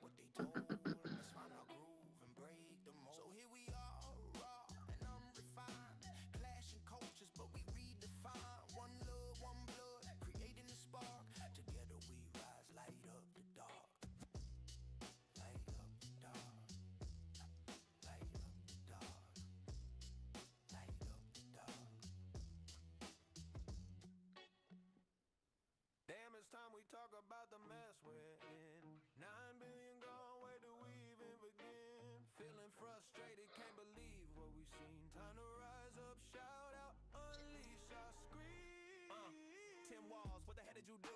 Turned our state into a financial zoo. We trusted you, but you dropped the ball. $9 billion, man, that's a hell of a fault. Incompetence, no. It betrayal at heart. We need your resignation. Time to depart. We're mad as hell. This shit can't go on. We need change. A new dawn. Protect our future. Keep it tight. No more losing billions in the night.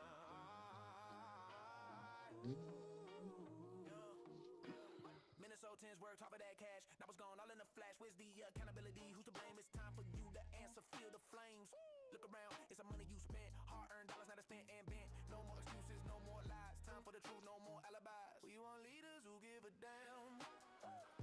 Not ones who just scam and scram. Raise your voice, make it loud. When I silence, we're proud. Take back our state, reclaim our space. Time for better, end this disgrace. So here we stand, united and strong. Won't let this bullshit carry on. 10 walls, 10 walls, 10 walls, 10 walls, 10 walls, your time is up. Face the fact, Minnesota's got no patience for your act.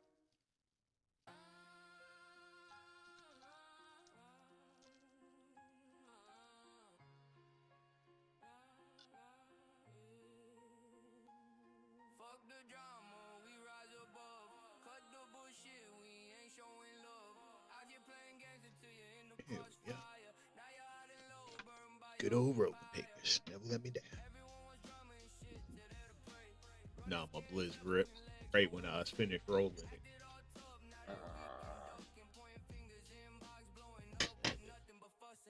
Hit it with raw paper real quick. Lighters up, though. Goody, man.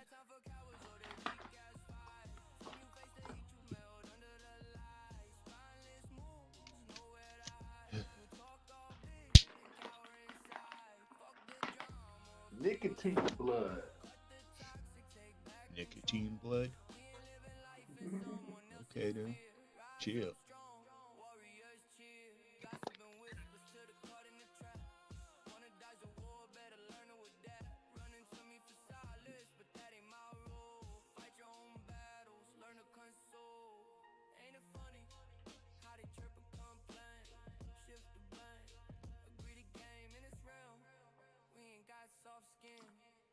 It's open.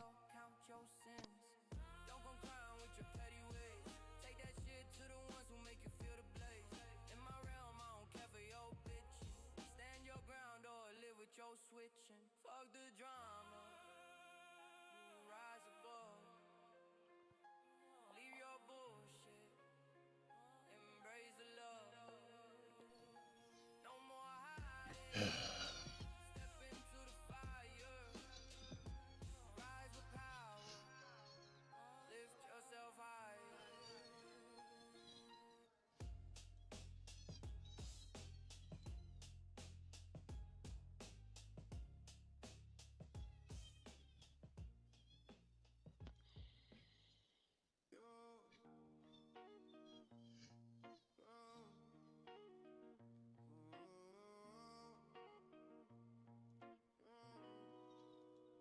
Yo, it's a wild ride. Ain't no place to hide. Keep it real, keep it wild, let's slide. Oh, keep that pussy clean, keep it shaved, keep it neat. Nigga wanna come through for a taste, a little treat. They hit it raw, then they smoke us some weed. Saying see you next week before they leave the sheets. We keep it our secret, they can't never peep it. Girl, we living fast, ain't no need to repeat it. We let a thrill, keep it on the low. Feel the heat, we still the show. Oh damn, ain't nobody gotta know. We the kings and queens of the midnight glow. For the rules, let's break them all. Hit the bottom, drown it till we crawl. Unleash a beast, only that tall. We gon' shine bright through it all. Ain't no stopping us tonight. We on fire, burning wild.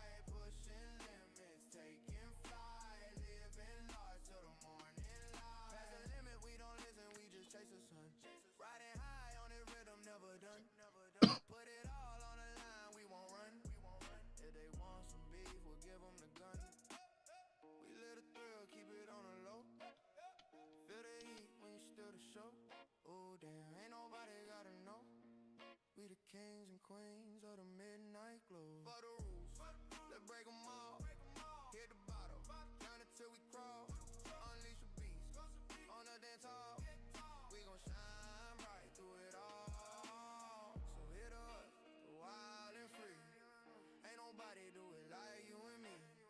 Taking name, making history. We the real one. Let on see.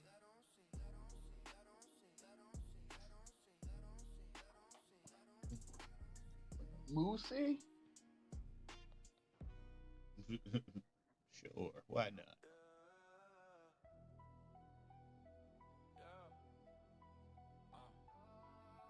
This one's for the real ones, you know who you are.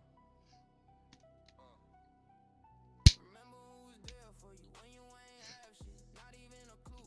You stood in my doorway, chest up, trying not to cry, knowing no one in your world gave a damn enough to let you crash for. Even one night, cold world, I'm so fucking cold, you thought you freeze me out. Tried to steal my freedom, lock me behind bars. Now you're gone, vanished with just one call. Try to play it cool, but you ran to the cops like a fool. We built different, now you weren't fool. They messed with the wrong one, didn't they know? I made a vibe, never let it show. When the night gets darkest, that's when I glow. Can't trap the soul, I'm ready to blow. I'm ready to blow. I rise from the ashes, no surrender. You thought you could break me, fuck that pretender. Now I'm soaring high, never looking back. Flipping off the past, nothing can hold me back. I remember nights colder than your heart, when you left me in the dark, try to tear me apart. Scarred but strong, I'm charging a fight. Your betrayal cut deep, but I'm still reaching new heights. They messed with the wrong one, didn't they know?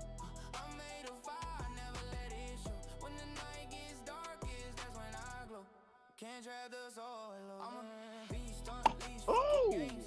Taking what's mine, set fire to your claims. Louder you scream, the faster I run. No mercy for traitors, I'm second to none. I rise from the ashes, no surrender.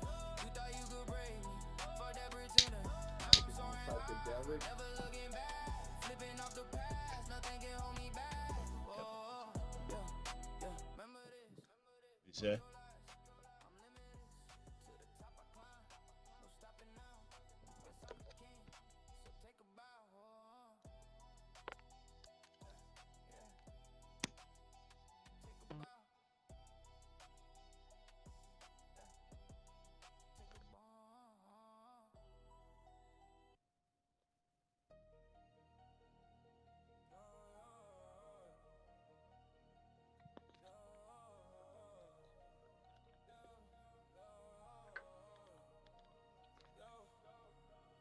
Tryna take control, put a country on hold.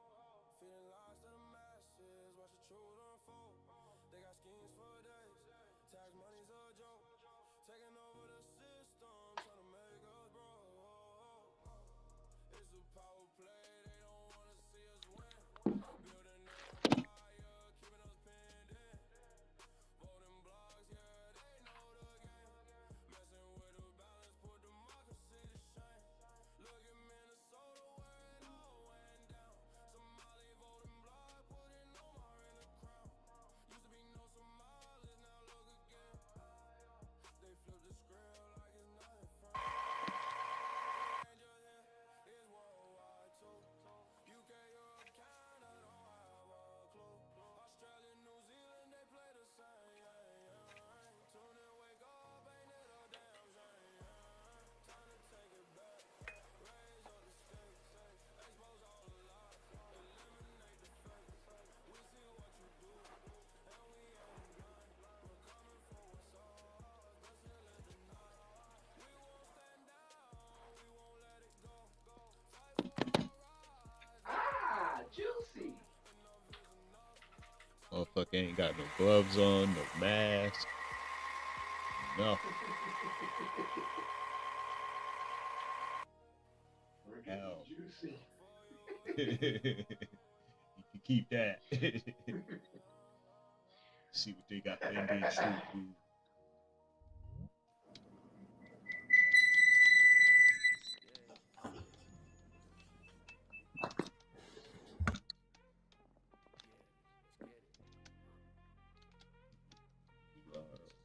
Ready for the night, yeah. Cruising through the city lights, feeling right, let's ignite.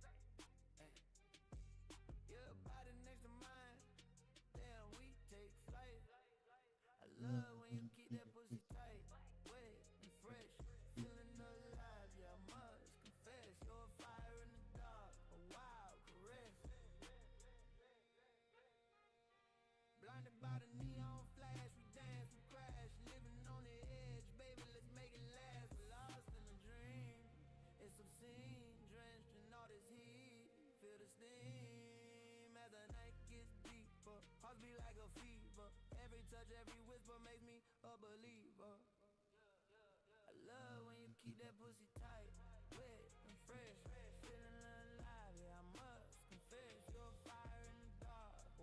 Now they getting juicy.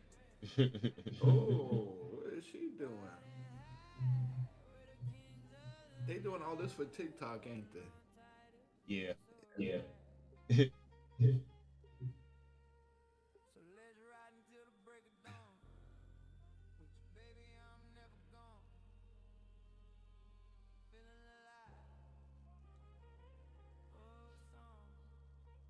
I'm happy that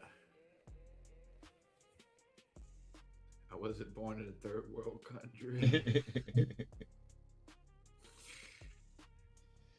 You and me both. You and me both. He got that massa mousse on his fingers. I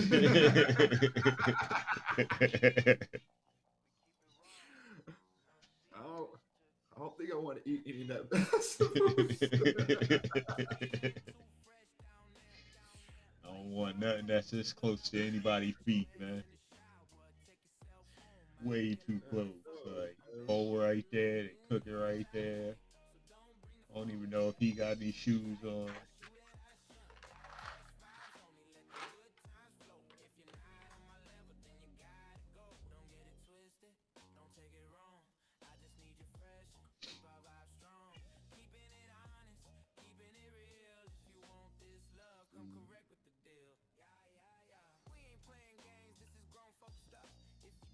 Nobody's touching you. Massa mousse, baby. They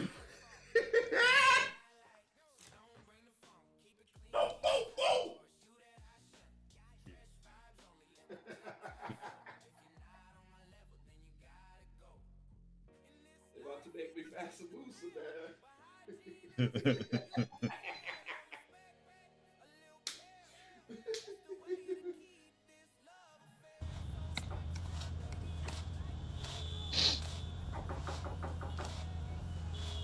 Good gas right there.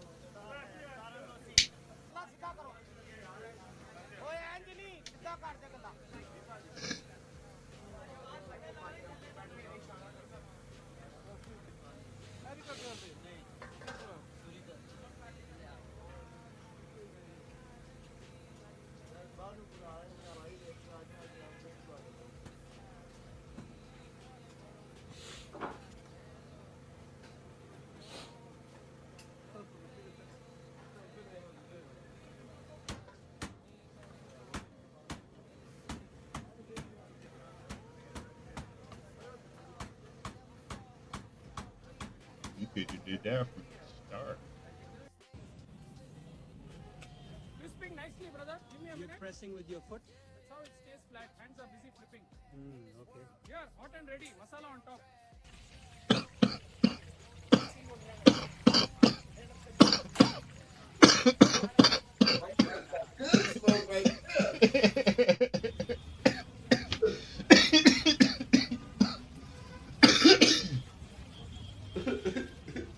Nick. Foot goes in, brother. Yeah, That's but how Fred it getting makes it. smoked now, man. Really? You start with your foot? Watch. The more I move, the clearer it gets. See that golden color coming? No.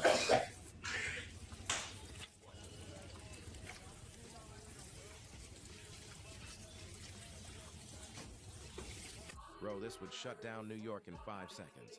But for your friend who loves fresh drinks, this might be the wildest juice on earth. On a dusty roadside far from American juice bars and health labels, a man prepares what locals call a fresh drink, using a method that would terrify Los Angeles and confuse Texas. No machines, no gloves, just raw fruit and bare feet. He drops the fruit onto the ground and presses it with his feet, like he's crushing grapes for an ancient ritual. Juice flows, splashes, and somehow makes its way into a container around him. Traffic roars, dust rises, and hygiene quietly exits the scene. People still wait smiling, trusting thirsty. This isn't juice made for Instagram. This is survival refreshment fast, fearless and unforgettable.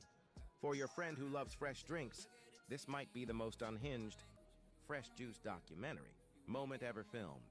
The alcohol brewing process is completed in just a few seconds. The Indian brew is ready. Drink it, enjoy it, and say goodbye to the world. After drinking this brew, your heart will be blocked forever. Give your friends pancakes made with Indian chef's feet. You will be surprised. Pancakes made in India are not simple. It requires more than just hand strength, but also leg strength. Finally, contact with the ground is indispensable. Eat this piece of pancake. Never wake up after a long sleep. Look how brave your friend was. The baking scene is located in a remote mountain village in Mumbai. I saw the boss stirring flour in a large flour pot. It looks like a cement mixing yard. It can often deceive law enforcement officers. Today, the boss washed the pot very cleanly, but under the friction of the dark rat. Washing the pot seems a bit redundant. After the bottom of the pot is heated, rub evenly. Although the general rule is to use bare hands in Indian cuisine, but when should you not use your hands? The boss knows better than anyone. At this point, if you spread the cake with your bare hands, the pancake is not yet finished. Sure, where appropriate, short-term cooling components are still required. Add hand-washing salt and take care of your hands at the same time. After the pancakes come out of the pan, can be moved to the roof to dry. Place directly on the black cloth.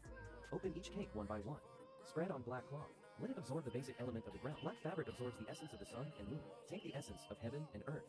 It must have a different flavor. After drying, the flying cakes are stacked on top. It has become the favorite color of Indians. Place it on the carton cover. Turn the small steel bowl upside down. He then directly stepped on it with his black feet. Use gravity to cut ingredients into small round cakes. This innovative method helps the finished product be even. The lady steps down. More than 20 pancakes have been completed. Significantly improved work efficiency. It also shortens the customer's remaining time. The cake that was stepped on was a bit salty. The boss's feet are a bit dry. Europe has red wine. India has a dish called pancakes. Same tool. Customs are different. They are all famous in the culinary world. Indian pancakes. Doing so seems uncivilized. After harvesting, it becomes small round cakes. Move outside into the sun. Continue drying. Rub together to enhance flavor. The younger brother's palm and ring were rubbed very brightly. Spread each pancake out. Gently pat the black cloth. Absorb nature's dust again. The brother sat on the floor, where his butt and legs are located. Will be where the flying cakes will be placed later. Just thinking about it makes me feel delicious. After 2.5 days of sun exposure, the crispy Indian fly cakes are ready. Foot odor is not afraid of lingering, even though it is produced in remote rural areas. But the packaging is nice. It can be sold at home and abroad. If your friend wants to try Indian pancakes, then you definitely cannot miss this stomping pancake dish. If you eat one bite, your face turns pale. Eat 2 pieces of Nagasawa wicking. Eat 3 bites, and you won't know anything else.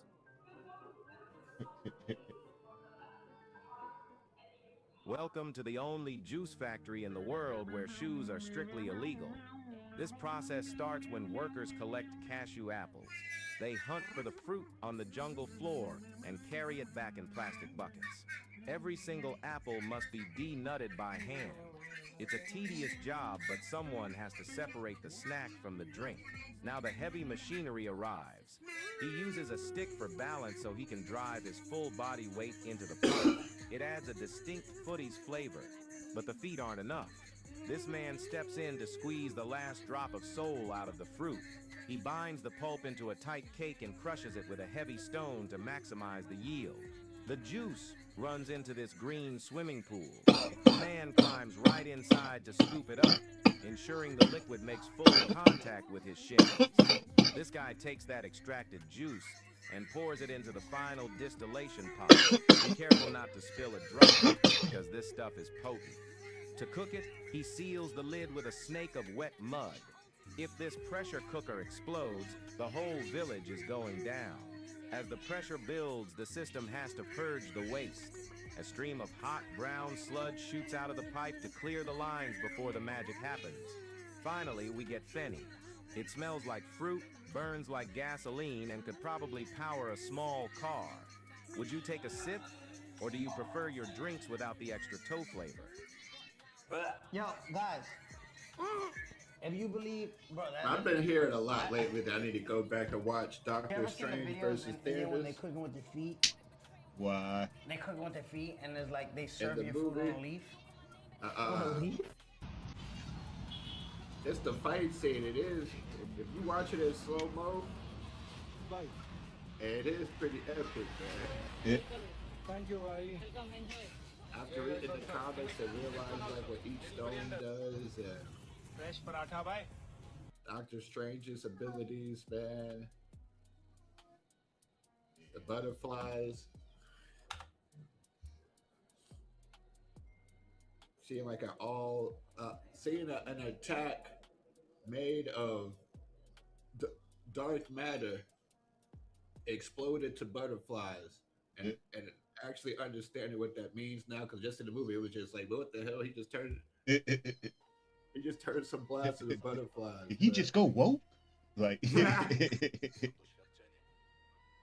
man. Now just look at a small clip of it. It's like, dang, there's a lot going on in that small scene with. Yeah.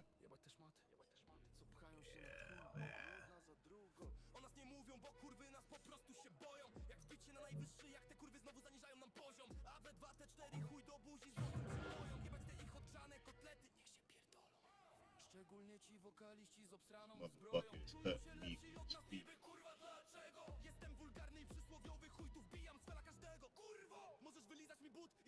You ever put your fucking toes that close to any kind of meat you trying to sell me, I'm fighting you on the spot.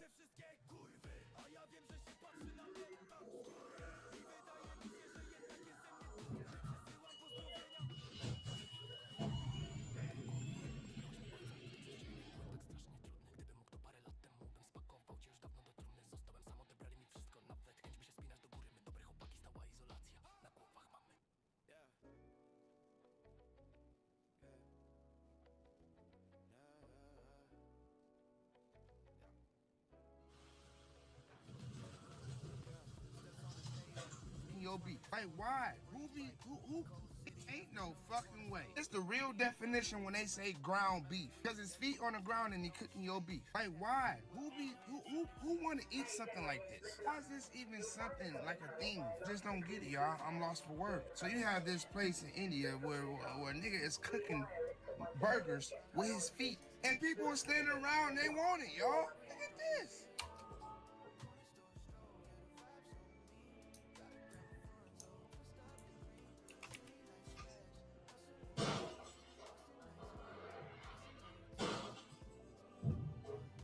Our dog is really cooking cheeseburgers on that hot ass flat top with his feet, smashing it. And he grabbing it with his toes, and he eventually got to put his feet down. Is it a pot there, or do he put his feet back down on the ground? And the other people that just seen this, they waiting for the ground feet burgers. That's what they mean by ground beef. It's very professional with it. And I mean, I've seen people with no arms be professional with their toes.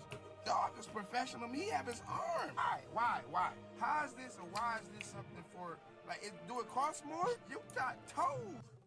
विरोधक से 500 का medal लगवाइए और सब आदमी को बोलिए आलू काटेगा 500 का मेडल लगा ली बस एक मिनट आप लोग को खाने का दे दे 30-20 हो गया इधर से भी ले लीजिए खाने वाला आराम से पहले निकाल लीजिए 10 रुपए दी एक मिनट आपका हो गया आप पकड़िए और क्या रंगो जी लाओ 40 रुपए 40 रुपए के लिए भैया पैसे दे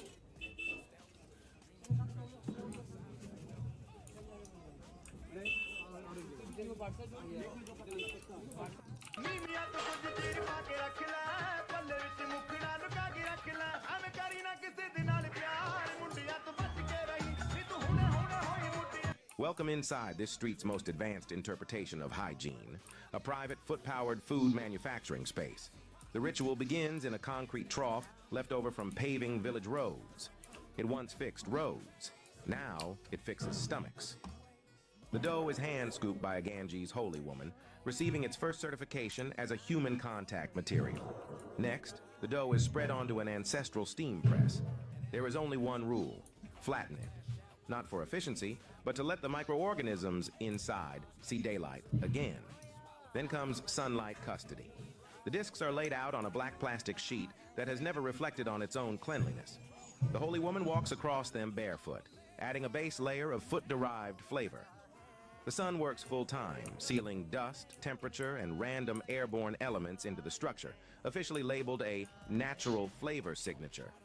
Next, real productivity begins. Shoes leave. Metal molds take position. Body weight makes the decisions. When the foot comes down, pressure, sweat, and skin condition are written directly into every disc. Each step is precise and irreversible. The sole reason that smell exists when you open the package. Finished pieces undergo finger-based quality control, checking whether human traces remain intact. See the black specks? That's part of the Holy Woman's heel. What you get is papad marked with skin impressions, offering crispness, earthiness, and one undeniable truth. Every bite you eat was seriously handled by a foot.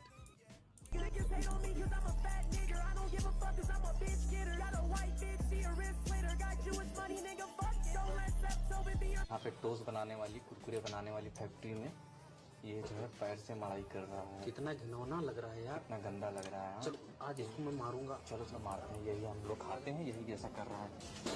सारा रोज ऐसे ही करता है। पैर से इसकी मड़ाई कर रहा तू तो अभी पैर से मार रहा था, हमने देखा था। देखिए दोस्तों कैसे यहाँ पे toast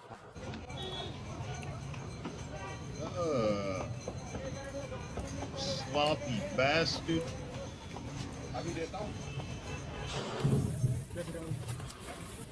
Fucking rub the food against his sweaty ass body. Man. On some funny shit. In India? He talking about with the street vendors when they put their food and shit. That's not comedy, bro. That's real life. Hey, they do that shit for what? That's real talk? Yes, bro.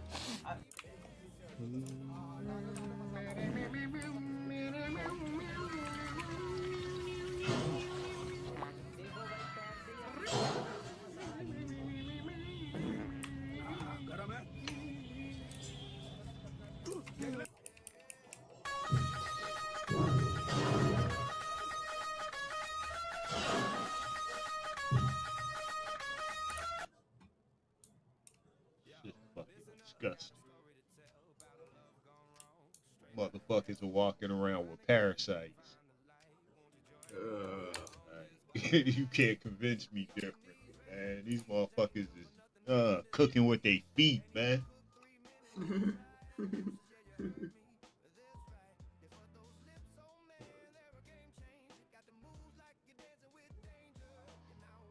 Like they don't believe in proper hygiene over there. Jesus.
There has to be a better way.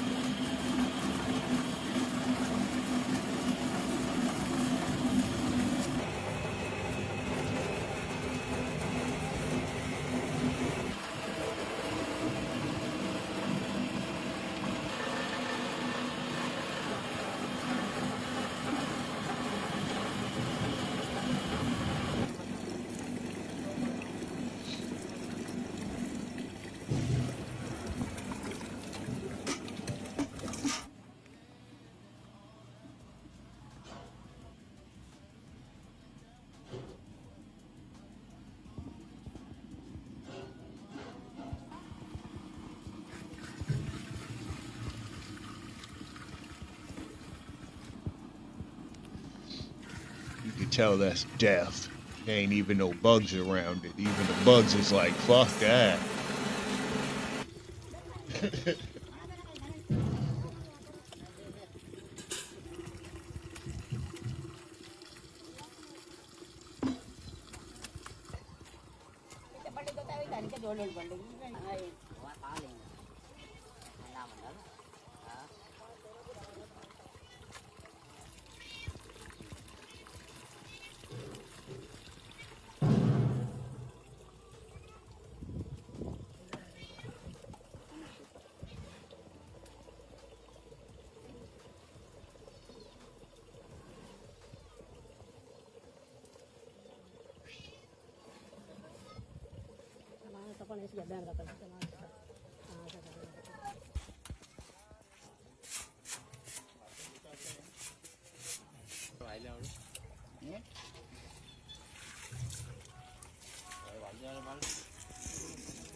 किती kilo हा किती kilo 25 kilo हा किती kilo हा 25 30 kilo असतं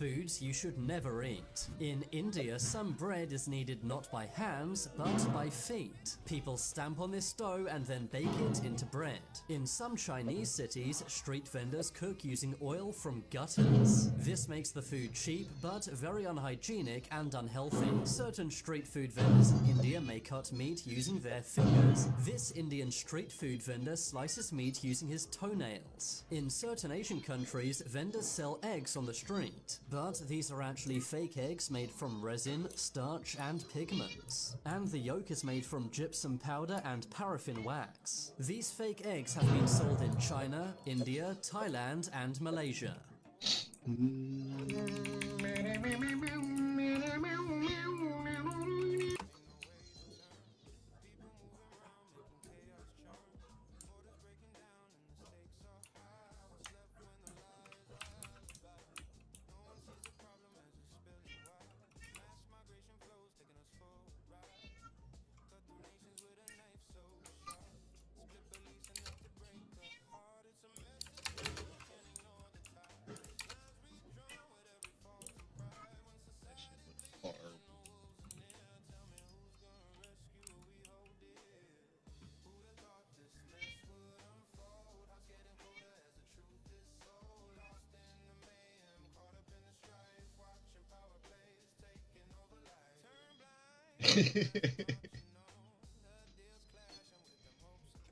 If you woke up in a random street market in India, starving, with about $10 in your pocket, are you gonna eat Indian street vendor food?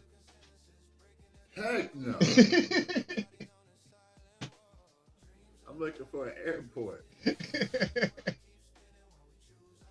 I'll eat whatever's in the airport, maybe.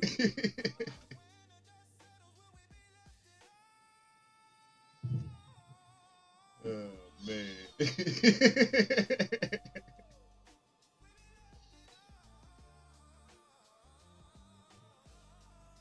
They got some clean ones.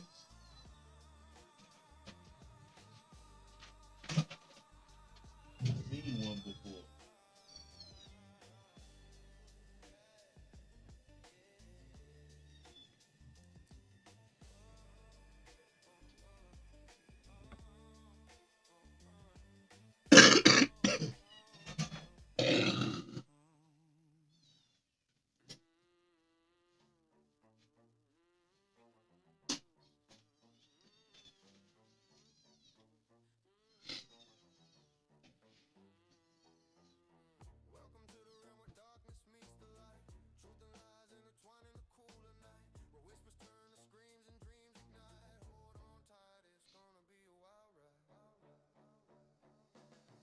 The process begins with a biometric quality inspection. A trained specialist performs a direct podological immersion, using his own feet to evaluate the softness of the grains. Truly cutting-edge technology. Next, in the hydrology department, the rice sacks are washed in a stagnant ancestral water blend, enriched with historical sediments and sacred river minerals. A purifying solution, depending on your definition of purifying.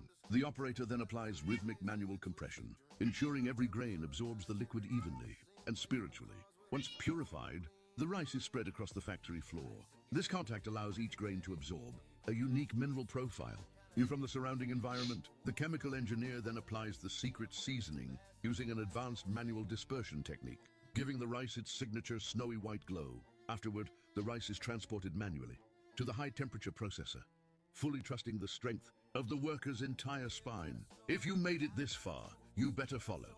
Tomorrow's video is something you won't believe was allowed to happen. Finally, the rice is harvested directly off the floor and packed for global export, where millions enjoy it daily, without ever knowing the story behind each grain. So there you have it. The world's purest, cleanest, and most spiritually enhanced rice. Be honest, would you buy this rice for home? Drop your answer below. See you tomorrow, friend.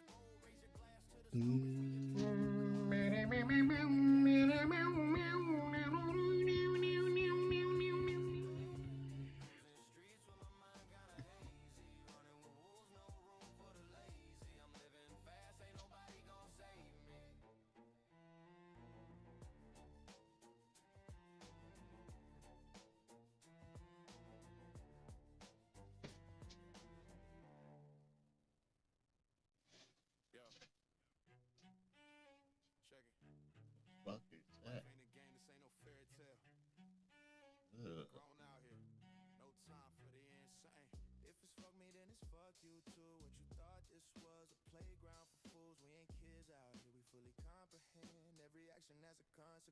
No pretense, ain't about that life. Better sit back, watch the real ones move. No heart attack. Get off the porch or stay inside. Cause we the ones who ride or die. We keep it real, no.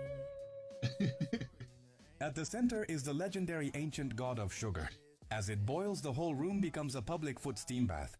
The ancient god stands by the stove, letting steam blast his feet, sending every fragrant particle of his athlete's foot straight into the syrup. Then comes his signature move. He throws boiling syrup onto the floor from 10 feet away. Not a mistake, just letting dust, oil and shoe prints deeply participate in flavor. That syrup, now rich with history and foot essence, gets shoveled into a World War II era mixer, its gears dropping rust like confetti. He pats his chest extra iron. You're welcome. Next is the hand-pulling stage. The candy is slammed onto the ground, rolling affectionately across a layer of century-old dust and shoe mud. Seasoning, he pulls it like he's wrestling the wall, each swing nearly shaking plaster into the batch. Then the finale, the foot towel warming technique. The towel is basically a fungus museum, home to multiple athletes' foot clans. It's laid over the warm candy like a fungal coronation. Finally, nuts go on top, and the candy is shaped by hands weathered by decades of mystery. This is the factory's holiday special, a candy that makes your stomach sign its own risk waiver the moment you eat it. Hurry up, Today we're visiting the most festive Christmas candy factory.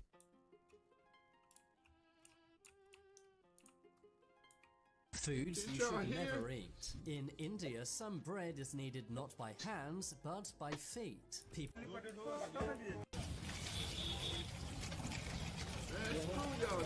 it spicy. Spicy it is. Coriander on top. Then take hot plate. Careful. Thanks. In the bustling streets of India, where every corner holds a new scent and flavor, there's one snack that stands out, popping its way into the hearts of many. The humble popcorn, but with an unforgettable twist. Imagine this, a large round iron kettle, perched over an open flame, sizzling with the heat of the fire below. But here's the magic. Instead of the usual butter or salt, a street vendor adds a dash of chaat masala, a pinch of red chili powder, and a squeeze of fresh lime. The aroma wafts through the air, mingling with the sounds of street life. But that's not all. The popcorn kernels are not just tossed, they're carefully stirred with a long wooden spatula, ensuring every kernel is coated in a burst of flavor. What makes it even more special is the use of a traditional chulha, a clay stove with a hidden Layer of smoke that imparts a rustic, smoky flavor to the popcorn. This isn't just a snack, it's an experience. Crunchy, spicy, tangy, and smoky. All rolled into one bite-sized bite of street food magic.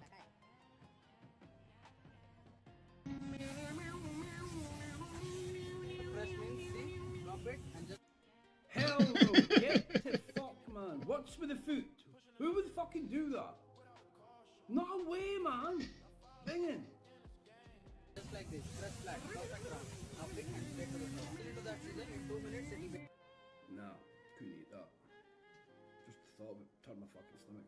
And just the thought of also its fucking foot being on it. No, couldn't eat it. No way. Could you add some more seasoning to my noodles? Oh my god, what the fuck?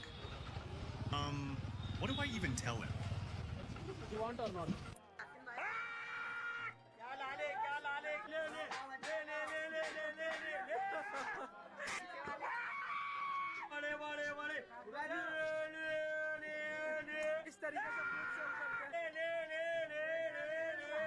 देखिए भाई की cutting करने की style मैं आपको दिखा दूं।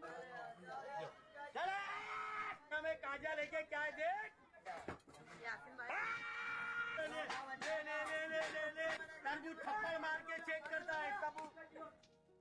Sometimes I gotta wonder if I'm the weird one.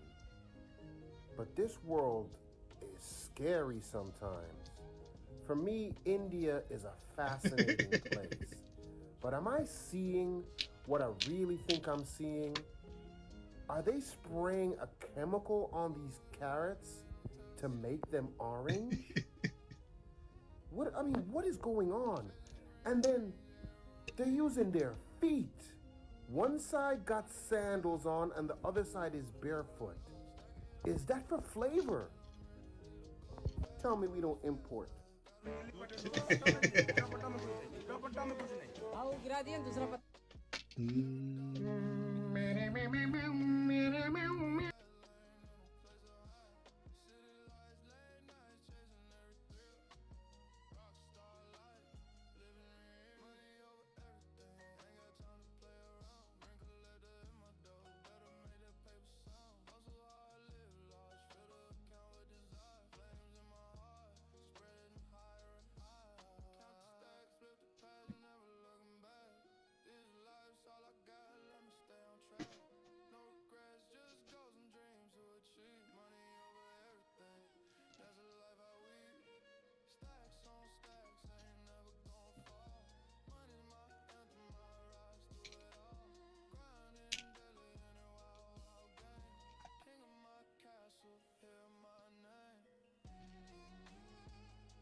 Cambridge and Thames. These are the ones where they were using, made in India. They were using the feet and dirty water to make the cookies. Yeah, stay away from these. Okay, so this is one video. I'm going to put a link in the description, but there's many from India. So I was looking. And actually these cookies right here too say made in India right there. So it's like all of them in the tins at the Dollar Tree. And if you watch that video, I'm going to put a link down below. It's disgusting. They were using their feet and dirty water to make the cookies. Please take a minute to comment, like, and if you haven't done so, please subscribe. Thank you.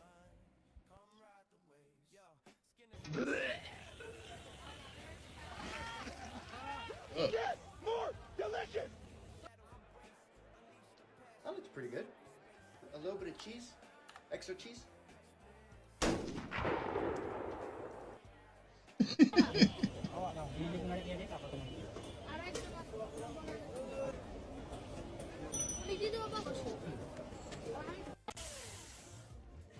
Perfect slice straight off the torso. Who's hungry? Okay, that's wild, but it smells amazing. Oh, Man, wow. that's ridiculous. Oh no, no, no. What is this guy selling? Hello, sir. What is this one? What is this called? None of this 5. Can I get one? Egg, yeah, egg. Is that a glove I see? Yes. We like the glove. My man has got a glove. That's what I like to see. Oh wow, this is red. Red, wow. Okay. How much kidna rupee? 50. 50. Whoa. That's tourist price? Is that tourist price? What's the real price? What's the real price? Is this 50 for one? Are you lying? How much for one? 50 for 5. How much for one? 10. It is 10 for you. Here we go in Delhi with the Pani Palalamari. Here we go. More trusting to me. That is unreal. You guys told me that I should be trying this, and you was not wrong. This is absolutely delicious. Wow. I wouldn't risk I it. give this one in Delhi, India, a 10 out of 10. Hi, welcome to Indian Filet, where we make the best Indian street food. And they say cleanliness is next to godliness. Well, we're trying to get closer to God every day, but it seems we're getting farther and farther away. Here at Indian Filet, we don't wash our food. That's flavor. And the dirt on our hands, that's flavor too. With so much flavor, your stomach's gonna hurt. Our chefs were trained absolutely nowhere, so our food is a culinary delight. Look at all that culinary delight. So come on down to Indian Filet and grab you something to eat. What is that? Something to eat. Indian filet. No, we didn't wash our hands. And we didn't wash the food either.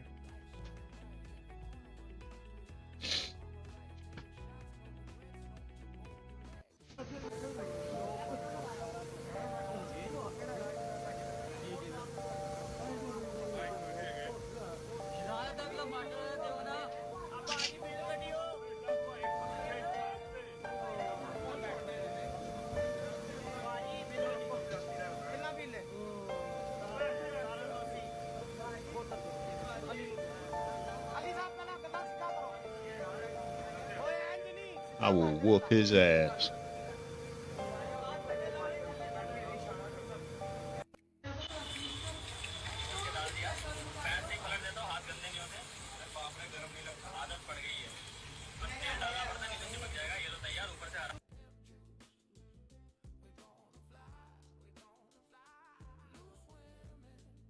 Here he is, one of the most famous street food vendors in the world. This is insane. Look at the queue on this line and the huge crowd. Is this the queue?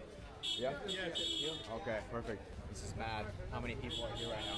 Probably 30 or 40 people. Hello. Hello. Have you ate here before? Yeah, one time. Yeah? Is it good? It's nice. Nice? Yeah? Clean? Is it clean? Yeah. He said it's clean. He's clean now, but before he was dirty? No.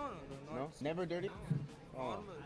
But I see videos online, it's dirty. I think that you should really experience Yeah, it yeah, yeah. and then give your own judgment. How much is it? 50 rupees.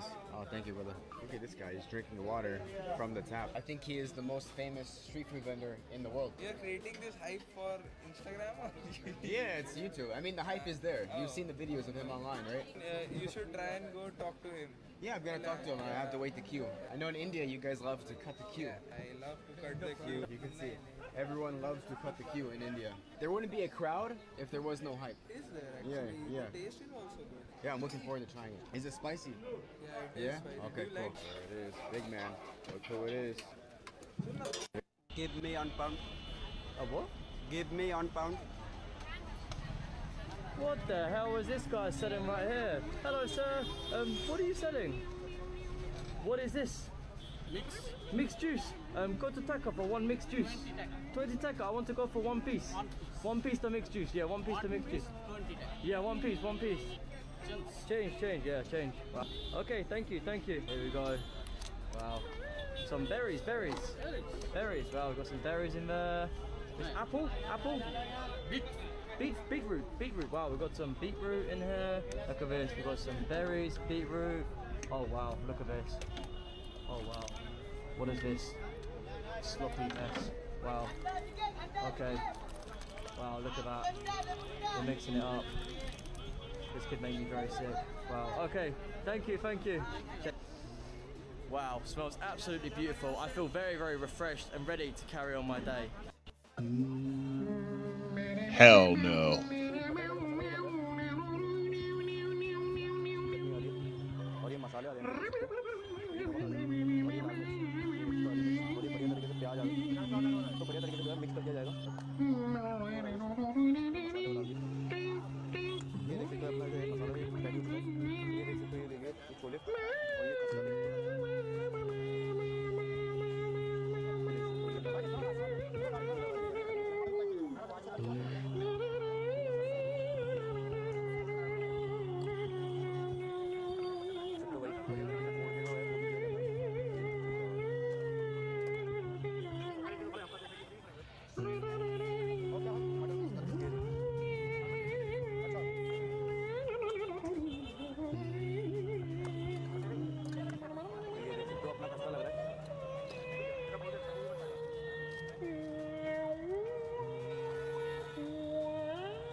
प्याज डाल के।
Helikopter, helikopter.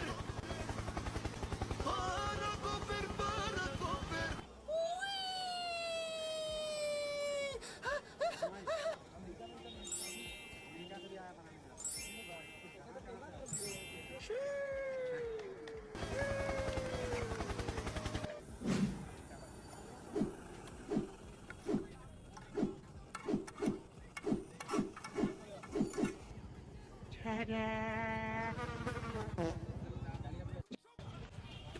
ऐसे ही मिला लूंगा, जल्दी नरम हो जाता है। ऐसे ही कर रहे हो?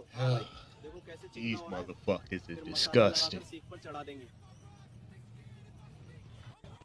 तैयार है भाई? हाँ बस अभी डालता हूँ। कटोरी दे दो। ले भाई। गरम गरम। थोड़ा साइड पकड़ो। हाँ बस। धन्यवाद। आंटी आपका भी भर देता हूँ। जी डाल दीजिए। हाँ। खोल के डाल दिया। पैंट से ही पलट देता हूँ, हाथ गंदा। आज गठिया बढ़िया लग रही है भाई। हाँ। हाथ की आटा है, फूलने वाला है। जल्दी तंदूर में डाल देना। हो जाएगा बस 2 मिनट। ये देखो जरा जोर से दबाओ तभी मुलायम होगा। अरे मैं भी तो यही कर रही हूँ। कितना अच्छा लग रहा है ना पाँव में गीला आटा। हाँ जैसे बचपन में मिट्टी में खेलते थे। और इसका स्वाद भी देखना बिल्कुल घर जैसा होगा। पक्का। ये देखो जरा जोर से दबाओ तभी मुलायम होगा। अरे मैं भी तो यही कर रही हूँ। कितना अच्छा लग रहा है ना पाँव में गीला आटा। हाँ जैसे बचपन में मिट्टी। That's the last video they had for it.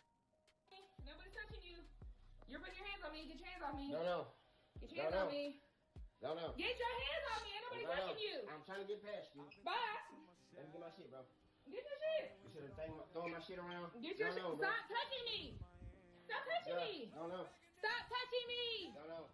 Stop For real. touching me. Now I'm trying to get my stuff. Well, get it. It's right there. It's right there. Get it. Get it. Get it. It's Bro, right there. move.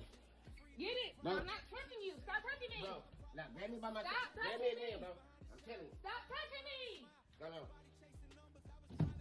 Go on, bro. Stop touching me. You're pressing up against a pregnant woman. Stop I'm trying to touching get my me. stuff going on. Stop touching me. Bro, get off of my shit, bro. Stop touching me. Move. You being weird as fuck. Get the fuck on. Stop touching me. Fuck on. Bro, Touch me again. go ahead. I'll see who's Go ahead. I am. I know when it's one good time for you to hit me and it's on camera. Watch this motherfucking barrage, you mother. I don't give a damn, bitch. I'm gonna beat it out you. Get out of me then. No, fuck this camera.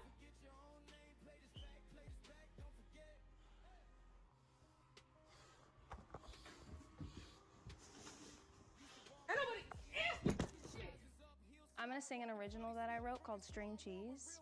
You're like my favorite. So this guy wants a nice car collection really bad. And he wants one so bad that he's willing to do evil things to get it. Now the guy's name is Joe, and Joe is 29 when all this starts, and he's living in Tennessee. Now, here's the thing about him. Joe loves cars, and he really wants his own car collection. But there's a problem. Joe works as a manager at a local shoe store, which means he doesn't get paid enough to buy himself a whole collection of cars. So one day in the 90s, Joe decides to change careers, and he becomes an insurance agent. Maybe this will be the job that will finally let him make enough money to buy whatever cars he wants. So he starts selling insurance, and he does okay at it, and he learns everything there is to know about the business. And then, around 1997, he opens his own insurance business. Nothing big, just, helping other people set up their life insurance and annuities and stuff like that. Now, it doesn't take too long for Joe to realize that he's still not making enough money from all this to buy the car collection that he really wants. So I guess he decides that the only thing left to do is start scamming people. So when a client comes to him wanting to set up an annuity, he will take their money, and instead of sending it to the insurance company like he's supposed to, he sends it straight into his own bank account. And then he'll lie to the client and tell them their whole annuity has been set up. And this works, and it works well. So he keeps doing it, with client after client after client, scamming them out of their funds. And over time, all this stolen money he's sending to his own account starts to add up. So he begins spending it on himself. And this dude is living the life.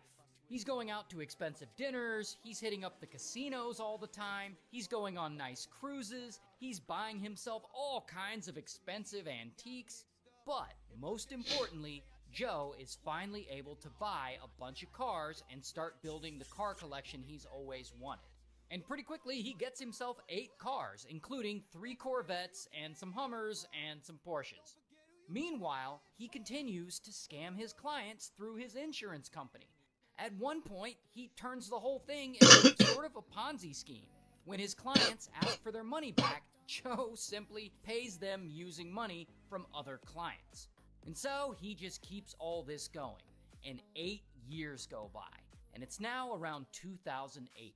And by this point, he's stolen around $780,000 from his clients. But it's around this time that things start to get complicated for him. Because Joe actually has a wife, this woman, Tina.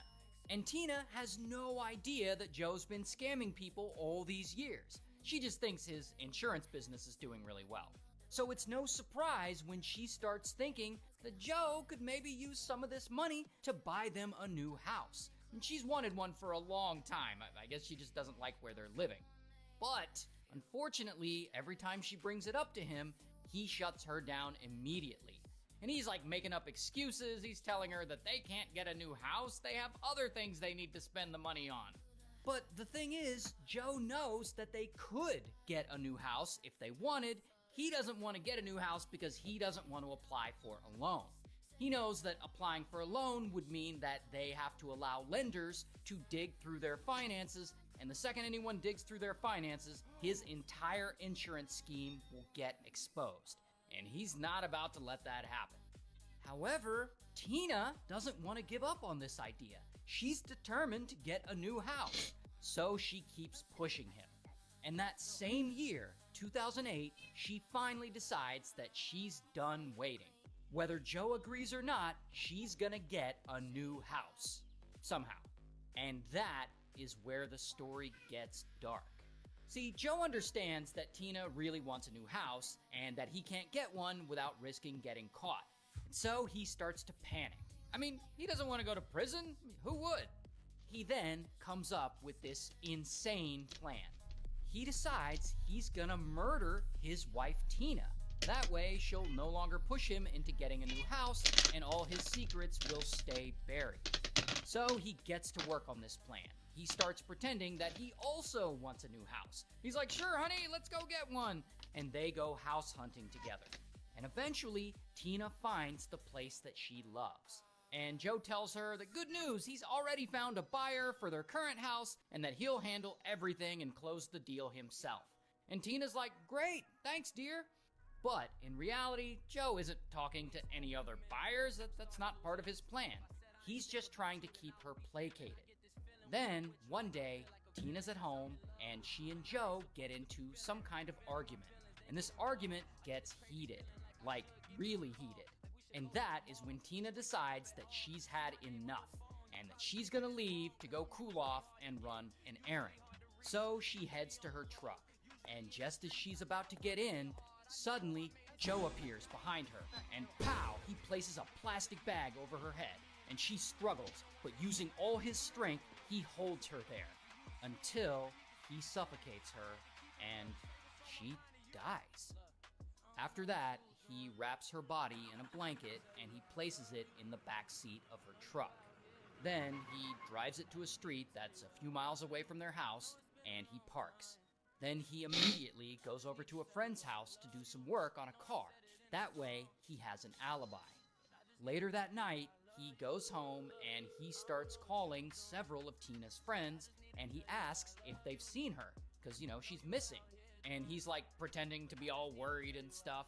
Now, these friends, they've obviously not heard from Tina, and she's not the type to just disappear on everyone, so immediately they know something's wrong. And so they begin searching for her. And of course, the police are now involved.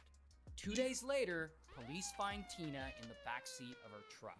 And she apparently still has all her jewelry on, so police know this wasn't just a robbery gone wrong. This was a planned murder. Meanwhile, Tina's friends and family start noticing that Joe, he's been acting strange lately. Like, he's not acting like someone who just lost his wife. First, he starts getting rid of all of Tina's belongings. Her clothes, her shoes, her Bible. Then, at the funeral, he's just way too happy. Like, he's giving people thumbs up and he's playing inappropriate music. And it seems like he just can't wait for the funeral to be over. Regardless of how guilty he's acting, police don't have any real evidence against him, so they can't arrest him. And it's starting to look like Joe might actually get away with all this. Until this woman steps into the story, Carrie. Carrie, she's a family friend who once gave Joe $25,000 to put into an annuity for her.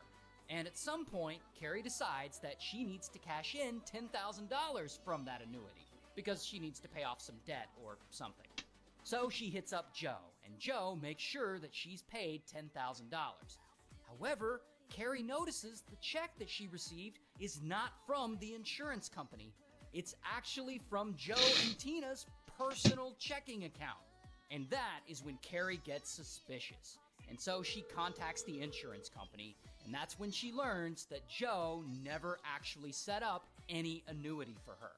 So she goes straight to the police, and they start investigating Joe and his finances, and soon they discover that he had been defrauding his clients the whole time.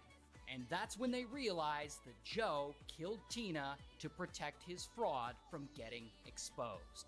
And so, bam, they arrest him. Here's his mugshot. And ultimately, Joe goes to trial, and he's found guilty, and he gets sentenced to life in prison.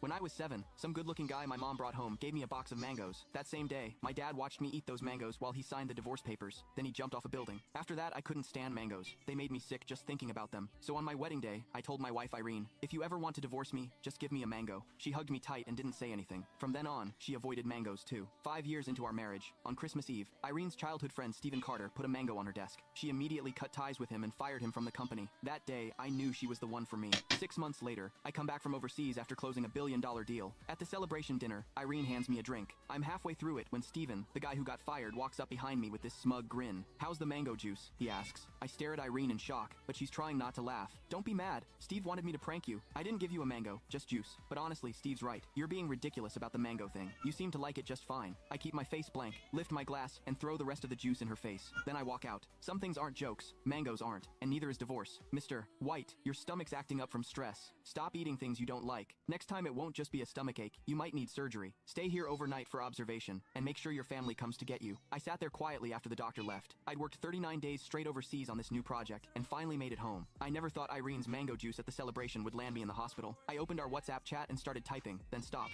Something was off. I looked closer. It was Irene, but she'd changed her profile picture to a green mango. While I was staring at my phone, she called. Her voice was cold. I'm home. Where are you? I didn't answer. Before, I would have just let it go and acted like nothing happened. But tonight, I had nothing to say. She got annoyed. End of. Jason White, how long are you going to keep this up? I'm at the hospital. She went quiet. She never cared about my health. She probably never imagined her juice would put me in the hospital. Wait there. I'm coming right now, she said. I didn't want to see her, but I was too weak to move. Time passed. The doctor checked on me 3 times. Irene never showed up. Right before I fell asleep, I checked my phone one last time. Stephen had posted on Instagram, every time I get hurt, my princess appears like magic. Life is good. The photo showed Irene putting a band-aid on him. Stephen's profile picture was a yellow mango. It looked nice, but it made me want to throw up. We'd known each other for 10 years. Irene always knew my boundaries. She'd worked in business for years and knew how to act professional around other guys, but now she kept crossing the line. If that's how it was going to be, we were done. And the $1 billion deal I'd been working on in Urentia, she didn't need that either. It could make or break the company. The next morning, Irene hadn't texted or called. I wasn't even mad. After my checkup came back fine, I went straight home. A 5,000 square foot villa we'd paid off last year. 7 years ago, when we graduated, we lived in a basement and shared instant oatmeal. 5 years ago, when we got married, we ate street food and bought a tiny cake. Now I was alone in this huge house, licking my wounds. I figured I'd get used to it. I was looking over the divorce papers my lawyer sent when Irene came home. She reeked of men's cologne. Irene had sensitive skin and hated perfume. That's why I never wore anything scented for 7 years. Even my shampoo was unscented. Guess those rules only applied to me. She saw me on the couch with my tablet and hesitated. Steve got drunk at dinner last night and fell. I took him home. It got late and the drive was long, so I just stayed at a hotel nearby. That's why I didn't come to the hospital. I nodded and canceled another partnership on my tablet. Okay. Irene looked confused, like my reaction surprised her. She came closer and looked down. It's Saturday. Don't worry about work.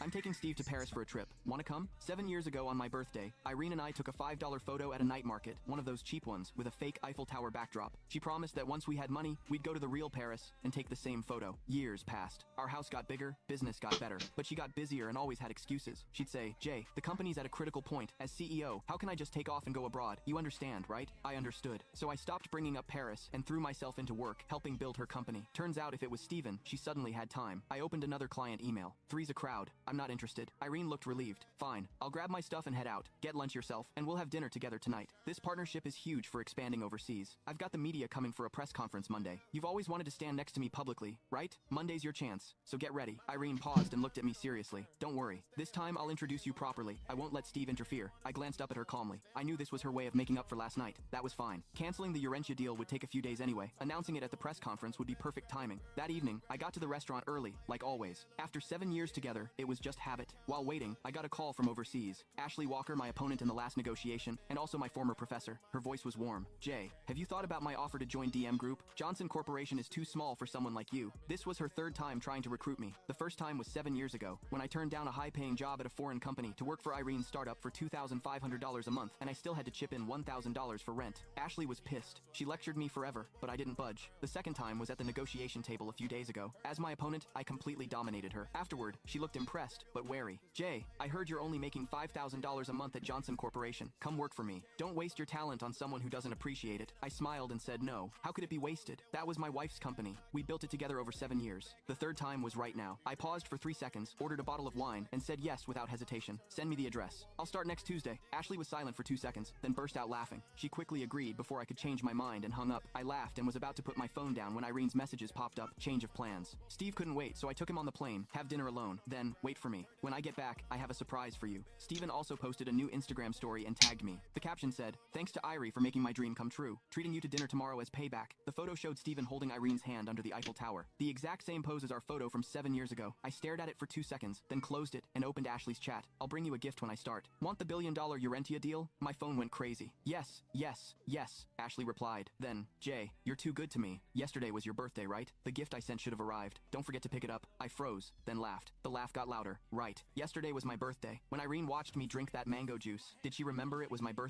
When she bandaged Steven and left me alone in the hospital, did she think about getting her husband of 7 years a birthday gift? Probably not. But it didn't matter anymore. We were getting divorced. Who needs a gift from their soon-to-be ex-wife?" After dinner, I didn't rest. I threw myself completely into the Urentia project. The project was a gift for my new employer, so I couldn't screw it up. For 2 days, I buried myself in work at the office, pulling all-nighters. People at the company noticed and started gossiping in a group chat I wasn't in. "See, Mr. White only makes $5,000 a month. He relies on Miss Johnson for everything. How does he have the nerve to throw a fit? The company's doing great now. If he wasn't with Miss Johnson, we wouldn't even need him. I heard when Miss Johnson started the company, he held her back. Otherwise, we would have gone public years ago." Steven screenshotted every message and sent them to me privately. He pretended to be sympathetic. "Jason, I know marrying someone as successful as Irie makes you insecure, but I have to tell you, women don't like guys who only work. They prefer guys like me. Young, good-looking, fit." I laughed at his fake concern. "All right then, I'll have HR fire you tomorrow, so you won't have to worry about attracting women." I blocked him and stopped responding. 10 minutes later, Irene called, ready to chew me out. Her voice was sharp. "Jason, what did Steve do to you this time? I worked so hard to get him to come to Paris, so he'd forgive you for being rude at the celebration, and now you made him cry again. Can't you go one day without causing problems? Forgive? Who? Me?" I found it funny. As I printed the divorce papers, I asked casually, "When are you and Steven coming back? We need to talk about the divorce." Irene gasped, and I could hear the anger. "Jason, are you done yet? There's a limit to how much pouting I'll put up with. If you keep being unreasonable, I'm really going to get mad." I paused, then couldn't help laughing. I'd already printed the divorce papers. Why would I care if she got mad? "I'll sign the divorce papers and leave them on your desk. Make sure you check them when you get back." A loud crash came through the phone. Irene kicked a chair and snapped, "Fine, don't regret this." She hung up. I shrugged and signed the papers. The next morning when I woke up, I saw messages from Irene. She looked like she hadn't slept all night. At 4 a.m., she posted a public update on social media. The photo showed Irene and Steven by the hotel's floor-to-ceiling windows,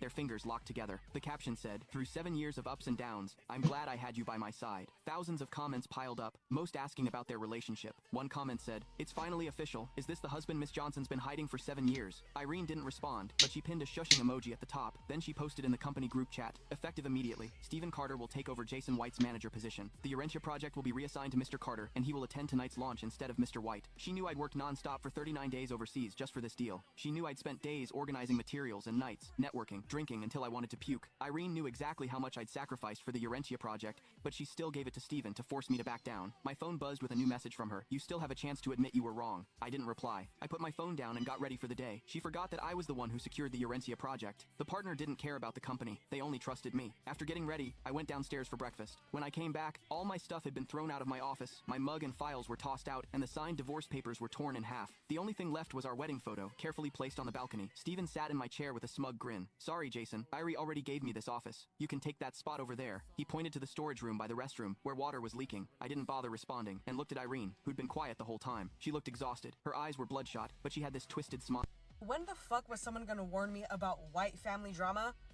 I have never experienced anything like that. I just started talking to this gorgeous white girl. Now, I usually don't date white girls, but this girl was a 10 out of 10. So I was like, you know what, fuck it, I like her personality, she's gorgeous, let's see where this goes, right? So we've been dating for a few months now, and then around the time, it's her birthday, okay? And so she has a big family. She has 8 siblings. And so she's like, "Hey, you know, for my birthday, I just kind of want to do like a lunch with all my siblings and stuff. I really want you to be there." And of course, I like this girl, so I'm like, hell yeah, like, you know, let's go, you know, I want to meet your family. That was the biggest fucking mistake I ever made. So it's the day of her birthday, we all meet up at this Mexican spot that she chose, we get seated, and as the server comes out, my girlfriend is like, "Oh my god, like, hey Jessica, how's it going?" I guess they grew up together, they were like, you know, they've been friends for a while now. Cool, whatever, I didn't think anything of it. So then as we get seated and stuff, I get to meet everyone, and I think everyone is so cool, right? So I thought. But one of my girlfriend's brothers brings his wife, and her name is McKinley. Okay, bicycle. And so immediately we start talking. There's something about her I don't really like, all right? But I give her the benefit of the doubt. So they bring out some appetizers. One of the appetizers is shrimp. Now, me personally, I don't like seafood. It grosses me out. It's a texture thing. So everyone's offering, and she's like, "Oh, did you want to try some?" And I was like, "No, thanks. Like, I don't really like seafood." And she's like, "Oh, you don't like seafood? Oh, then you're not a real Mexican." Okay, excuse me, mayonnaise. Immediately, I'm like, that's such an odd thing to say. I just met you, okay? But I keep my mouth shut because I just met these people. I want to make a good impression. As we're sitting there and we all continue talking, our food starts to come out. Immediately, I'm embarrassed because they bring out McKinley's plate. She takes one bite of it and she's like, oh, this is way too spicy. This is too hot. She was like, what did you guys put in here? Being so rude to the server. Now, I worked in food service, and one thing I cannot stand is when people are rude to servers. She did not cook that plate. And the plate was literally chile verde, girl. What did you expect, right? So I'm just like, oh God, like, but again, I can't do anything in this situation. And then previously before that, she had ordered a coffee as well. Complained that the coffee didn't taste good and it was too hot. So she sent that back. 2 times she has sent shit back already. Everyone else at the table was cool as fuck except McKinley, and I'm just like, all right. So I'm just trying to get through the lunch or whatever. And then as the bill comes, I actually tell my girlfriend, I was like, the place we went to wasn't that expensive, and I was like, hey, like, I actually want to, like, it's for your birthday, like, I'll cover it, and I'll cover, like, your family's. And she's like, no, like, trust me, you don't have to do that. And I was like, no, I want to do that. And I was like, plus, I have a little bit of extra money from that app that I've been using. And she was like, wait, which one? And I was like, the Pay Me app that I downloaded. I was like, I get, like, remember, like, an extra, like, $300 a week. And she's like, are you sure? And I'm like, trust me, I got it. Like, let me just do this. And so I covered the bill. I think everything went great. 2 days later, my girlfriend gets a hey girl DM through Facebook. Who is this DM from? It's from Jessica, her friend that was the server who served us when we went to go to this restaurant. She messages my girlfriend and is like, hey girl, I don't know if you remember, but like when you and your family came in for lunch that one day, she was like, I don't know if you remember, like I was serving you guys. She was like, I'm confused, like did something happen or something? She said that someone from our table put a complaint saying that she was rude, that she brought out wrong things, and that she was being inappropriate with someone's husband. And so my girlfriend is like, no, like everything was fine. And then it hits her and she's like, I know exactly who the fuck it was. She tells me that she knows for sure that it was McKinley, because I guess previously she tells me that McKinley is obsessed with her brother. I'm talking, she checks his location, stalks his location 24/7 because she doesn't work. And then previously, because her brother is a handyman, he went to go fix the plumbing on some lady's house or whatever. She saw that he was texting a client, by the way, for work, called the client where he did this plumbing work and was like, why the fuck are you talking to my husband? So I'm finding all of this stuff out for the first time, and I'm like, would she actually do that? Like, that sounds insane. Mind you, she is older than I am. So at the time, I was like 24. This girl was like 32. And I'm like, are you serious? My girlfriend messages Jessica back and she's like, girl, I am so sorry. Like, it was a huge misunderstanding. I will figure this out. Like, what do you need me to do? Like, I can go back to the restaurant. And Jessica responds and she's like, yes, please, if you could do that. She was like, girl, they fired me. I guess McKinley was on that phone cussing out the owner, saying that this waitress, Jessica, was acting super inappropriate, was just, I don't know what she said, but it was enough to get this girl fired. So then immediately my girlfriend calls McKinley and she is cussing this girl out. She was like, you fucking bitch. She was like, are you serious? She was like, you embarrassed me. Like, I always go to that restaurant and now I can't even show my fucking face because I'm so embarrassed. They're going back and forth, right? Neither of them is giving in and they're just going back and forth. So then the way it ends is my girlfriend, it was just like, honestly, she was like, I'm so fucking tired of your shit. You've been in our family way too fucking long pulling this type of bullshit. She was like, you will never be invited to any other event. I don't want to see your face at any of my birthdays, any of my big celebrations coming up. Fuck you. Blocks her ass. I think the problem is solved, right? She blocked McKinley. You know, it sucks, but you know, they're just gonna keep their distance. Whatever. 3 days after my girlfriend blocked McKinley, my girlfriend comes out and her car is keyed on the whole side of her driver's side. I immediately know who it is. I know it's McKinley, and I'm honestly scared for my fucking life. Okay, I tell my girlfriend to just let it go. I'm like, look, you don't want to do this, like just let it go, like let her be mad, you know, we'll figure it out. I can use the money from the Pay Me app again and I'll pay to get the key fixed, you know, it'll be fine. She doesn't listen to me, okay? Because the next day, I'm blowing her shit up. She's not responding to me because I know around what time she wakes up. She's not responding to any of my calls, none of my texts. I cannot find this girl. In my head, I think maybe she's just pissed off because I told her to let it go and I just wasn't telling her what she wanted to hear, right? So I'm like, you know, I'll give her some time, and then when she's ready, we can talk about it. Why in the fuck, after that happened, about a week after that, I'm looking on social media and I see my girlfriend's photo, a mugshot. She got arrested. So does he just name them? Yesterday, Congressman Massey and I went to the Department of Justice to read the unredacted Epstein files. We spent about 2 hours there, and we learned that 70 to 80% of the files are still redacted. In fact, there were 6 wealthy, powerful men that the DOJ hid for no apparent reason. When Congressman Massey and I pointed this out to the Department of Justice, they acknowledged their mistake, and now they have revealed the identity of these 6 powerful men. These men are... Oh, shit! Oh! Salvatore Navora, Zorab Mikoladze, Leopig Leonor, Nicola Caputa, Sultan, Ahmed bin Sulayem, CEO of Dubai Ports World. Oh my God! And billionaire businessman Leslie Wexner, who was labeled as a co-conspirator by the FBI. A co-conspirator? Now my question is, why did it take Thomas Massey and me going to the Justice Department to get these 6 men's identities? It's a mystery. Nobody knows why. And if we found 6 men that they were hiding in 2 hours, imagine how many men they are covering up for in those 3 million files. That's right. But the story gets worse. The reality is that Donald Trump's FBI scrubbed these files in March, long before Thomas Massey and I passed the Epstein Transparency Act. This is why I told you guys happened, and I bet this wasn't the first scrubbing. I just think this might have been the final draft. I bet I think that probably the worst 20 to 30% of the files were destroyed. Now, my bill is clear. The Epstein Transparency Act requires them to unredact those FBI files. Yes. And yet the Justice Department said to me and to Congressman Massey, we just uploaded whatever the FBI sent us.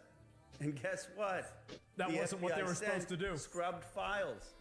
That means the survivor statement to the FBI, naming rich and powerful men who went to Epstein's island, who went to his ranch, who went to his home and raped and abused underage girls or saw underage girls being paraded, they're all hidden. They're all redacted.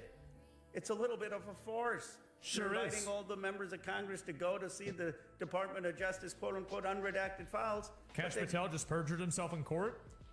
It doesn't matter unless there are consequences. There have to be consequences. If there are no consequences, the law doesn't exist. There have to be consequences. Got all redacted files from the FBI. And it's not the fault of the Justice Department attorneys. They were just told upload things that Donald Trump's FBI had already scrubbed. It's a blatant violation of I think that it was scrubbed 3 times, potentially 4 times. I think that it was scrubbed at whenever Epstein was killed, because obviously he died whenever Trump was president. I think that it was scrubbed whenever Democrats got power again in 2021. And I think that it might have also been scrubbed at the end of Biden's presidency with him leaving. And then I think that it was scrubbed a 4th time. And I'm making all this up, by the way. And it was scrubbed a 4th time whenever Trump then took office and they planned on releasing the files. I think logically that's what probably happened. Yep. Hello? Hello, I'm trying to reach Marcus Finley. Yeah, this is Marcus Finley. Who this? My name Bryce. Marcus, listen, I've been trying to get you for a couple weeks, man. I ain't searching high and low trying to get your phone number. I want to talk to you about a couple things if it's possible. Now, you married to Tina Finley, right? Yeah, Tina, my wife. Yeah. Okay. See, I want to talk to you about Tina. But, man, look here. Don't be coming here calling me and telling me about no shit. You been fucking with my wife and shit.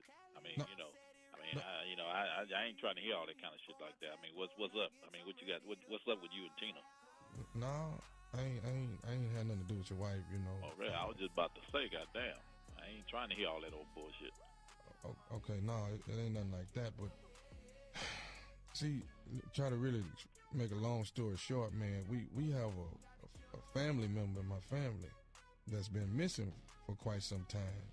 You know, we done been on the internet and everything trying to find this family member, and we've looked for years, man. And let me ask you something. How long you been married to Tina? Me and Tina been married 5 years. Okay. Well, see, we our family member actually has been missing for 6 years, and we've done the research. We're almost like 100% sure. Let me ask you one more thing, though. I'm just trying to line all the ducks up, man. If I could,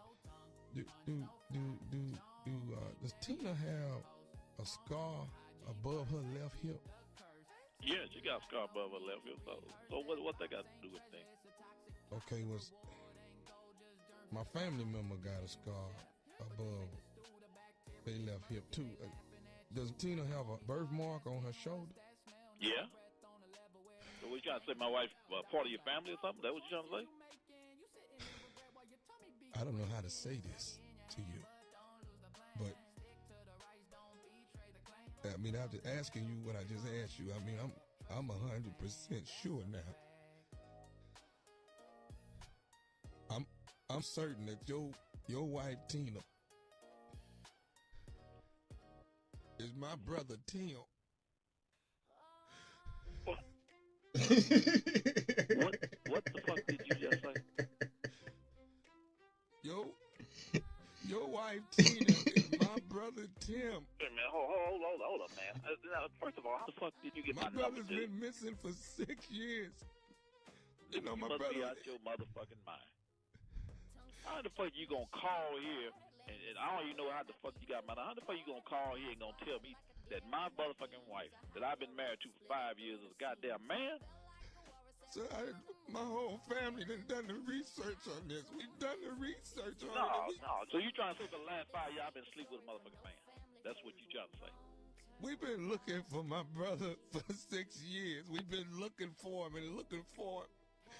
You know. So you trying to say for the last 5 years I've been sleeping with a motherfucking man? That's what you trying to say?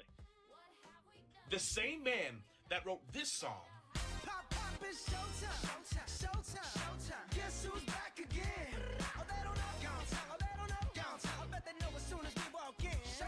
Also wrote this song. I'd catch a grenade for ya. Throw my head on a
Down in Antarctica, at the bottom of the world, there's a giant machine buried nearly 3 times deeper than the tallest building, where scientists dug 86 boreholes, and then they dropped in over 5,000 special detectors. So now they all sit frozen in Antarctic ice, waiting for ghost particles from somewhere in space. They are unthinkably small, much smaller than an electron, but they almost never interact with stuff, so you don't feel them. We know that they're there because on rare occasions one bumps into an atom. And these special detectors can amplify those interactions from deep in the ice, where they're shielded from other things that might bump into atoms, like Earth's radiation. These detectors sit silent, but then about once a month, something sets them off, creating a chain reaction of light that alerts scientists to point their telescopes in that direction, revealing violent cosmic events over there, like an eruption from a supermassive black hole. But now they're hoping to find something bigger. To find out what, follow along. You're the light, you're the night, you're the color of my blood. You're the cure, you're the pain, you're the only thing I wanna touch. Never knew that it could mean so much, so much. You're the fear, I don't care, 'cause I've never been so high. Follow me through the dark, let me take you past our satellites. You can see the words you've brought to life, to life. So love me like you do, love me like you do. Love me like you do, love me like you do. Touch me like you do, touch me like you do. What are you waiting for? Fading in, fading out, on the edge of paradise. Every inch of your skin is a holy grail I've gotta find. Only you can set my heart on fire, on fire. Yeah, I'll let you set the pace, 'cause I'm not thinking straight. My head's spinning around, I can't see clear no more. What are you waiting for? Love me like you do, love me like you do. Love me like you do, love me like you do. Touch me like you do, touch me like you do.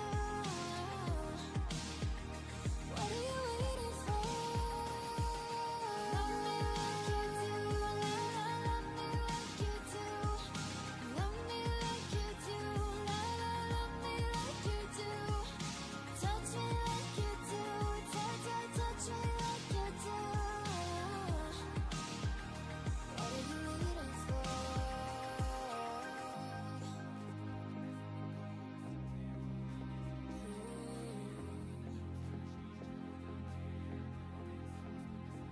I'll let you set the pace, 'cause I'm not thinking straight.